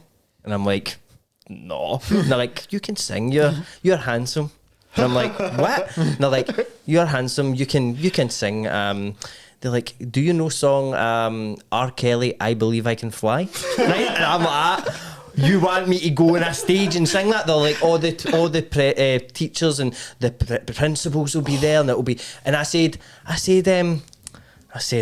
I'll be honest, I don't. And they're very like, you can do it, you can. And I'm like, no. And they're like, we've already got a girl to play the girls' part. And I'm like, I said, I'm not doing that. I'm not doing that. And I said, why don't you ask Essa, right? It was this like, I think he was like this Finnish guy. He was quite weird looking. They were like that. Essa's ugly. And I was like, but they're just so, everything in Vietnam is your appearance. It's nothing to do with what it actually is. It's all to do with what it looks like. So that's why they don't care what they. I never got asked once, what did you teach the kids today? Like, how did that class go? How you find it? It's all about the image. Like, how many pictures did you get? I used to go into classes and then be like that, taking pictures. Like the teaching assistants, the full class, it would just be 50 like 4-year-olds, right? And it would just be like let's say like Santa and let's say Enoch Centre, and it's like, right, there you go. And then the that was the full class, just them sitting on my knee and like, oh, get a picture with the white guy, and it's fucking mental. I would love to see a video of you singing R. Kelly. Mate, I've got have you ever seen Me as Santa in Vietnam? No. You want to see it? Imagine we could release that on the Patreon or something, like Evan singing I Believe You Can Fly. I wish I'd done it now, mate. That would have been a class memory. You just reminded me of I'm something. Santa, bro. I thought that was 2 people. No, it's like 5. I need to show you something, man. Fucking. You're a bad Santa, bro. I know, mate. You're like tanned and shit. I know, mate. I don't know. I was the whitest guy there, but mate, what would you say about me as Santa? And be honest. Well, you're about 11 stone. Max. You're getting into the cookies and milk. I need to get down that boxing club. That moustache is insane, bro. That is a. That's a. That is that. I don't know how that's years worth of hard sweating in that suit that's done that to that tash. That tash is defying gravity there, which is amazing, and you can do that in Vietnam, defy gravity. But just to end it off, Kev. If somebody's watching this, they're like, I want to go to Tanzania, I want to see it. Where would you suggest, say like a wee holiday, sort of how long would you need to see all the stuff you need to see, and where would you go? 3 weeks, man. I'd say 3 weeks, aye. I would say if you're going to go to Tanzania, spend a week in Dar es Salaam, right? It's the main city, but it's not the capital. I think the capital's Dodoma. So Dar es Salaam's the biggest one, most fun, most exciting. Spend a week there. Spend a week in Zanzibar. Totally different vibe altogether, but like, it's an actual paradise. When people talk about these places, tropical paradises, not that's Zanzibar. You know what I mean? Aye, that's actually what that looks like. That's what it is. Then I would come from there and I would go north up towards like Arusha and all that. So you're going where all like the hills are and the mountains. Then you're going up towards. Because don't forget, you've got fucking Mount Kilimanjaro. Aye, that's in Tanzania as well. So you go to that end of the country. It's totally different. I believe. I was only up there for a few days, but that's where you see a lot more Maasai and all that doing their thing. So in Dar, what you'll see is Maasai doing the protector thing, and stuff like that. And I've heard rumours that some of the Maasais aren't even like real Maasais, it's just guys that will dress up in the gear. Fake Maasais, fake mate. Maasais, mate. Worst of the worst, Getting a shift. Right, so I had to go to Maasai village. Maasai, that's why I'm going to Halloween, actually. Went up to... I can't mind the name of the place, but it was a Maasai village, man. And that's where the whole Bongos Ozo thing like pure took off, right? So we get in to see, honestly, this is fucking unreal, man. There was a big group of people, all these foreign people, go to this Maasai village and they do their dance sort of thing for you, and they do this sort of singing, you know what I mean? Like the guys will do that mad throat singing, but everybody's got a part, so it's like percussion. And then maybe there'll be one wee guy doing a wee lead bit, right? It's fucking brilliant, man, when you watch these guys doing it. And then they start jumping, right? And they'll fucking jump way up, man. And then they're just all looking at me, man, and like talking to each other, laughing. I'm like, what the fuck? So I'm thinking, I'm getting paranoid a bit. I start this, man, right? Main guy comes there and he's like, this is where I found out about the Fujo and Siomisa thing, right? So next time all the Maasais are there trying to get selfies with us, and they're all like, see Fujo and Siomisa. Right, cool, man. So I fucking done it, and then see when they were doing their ritual thing and their dance, right, the wee guys like that, you know what I mean? I was like, nah, no chance, man. He's like, he walks here and he tapped us with his sticks. Everybody's like, go. Mate, you have Like, fucking right, man. Stood up and put the big shawl hanging around us. Gave us my stick, you know what I mean? It's like, yeah, big gosh, man. Here we go. And he's like, jump, you know what I mean? It's like, fucking yes, man. I came about I figure it, you know what I mean? Now I'm thinking I'm pure flying. You're feeling top of the world, man. Brilliant, mate. As everybody's taking photos, I can't wait to see these photos, man. It's right to my size. Their feet are up here, and mine's is like fucking. I thought I was jumping the same height as them. Honestly, I did. So that was. They ended up pure pals, sorry, man. Get some laugh for them. So they were all, I went there to get photos with them, to see them, then it was a queue of my size trying to get a picture with me because they thought I was fucking bongo Jojo. You were the real star, mate. They probably watched you on Reilly's Gaff podcast out there. Either that, mate, or they used to listen to Sonny Govan back in the day. DJ KP, Friday Night Posse. No way, DJ KP. Oh, that was fucking fantastic, man. Troops, we hope you enjoyed that, Kev. Thank you so much for coming on again, mate. Asante Sana for having me. Oh, yes, Akuna Matata, people. Have a lovely evening.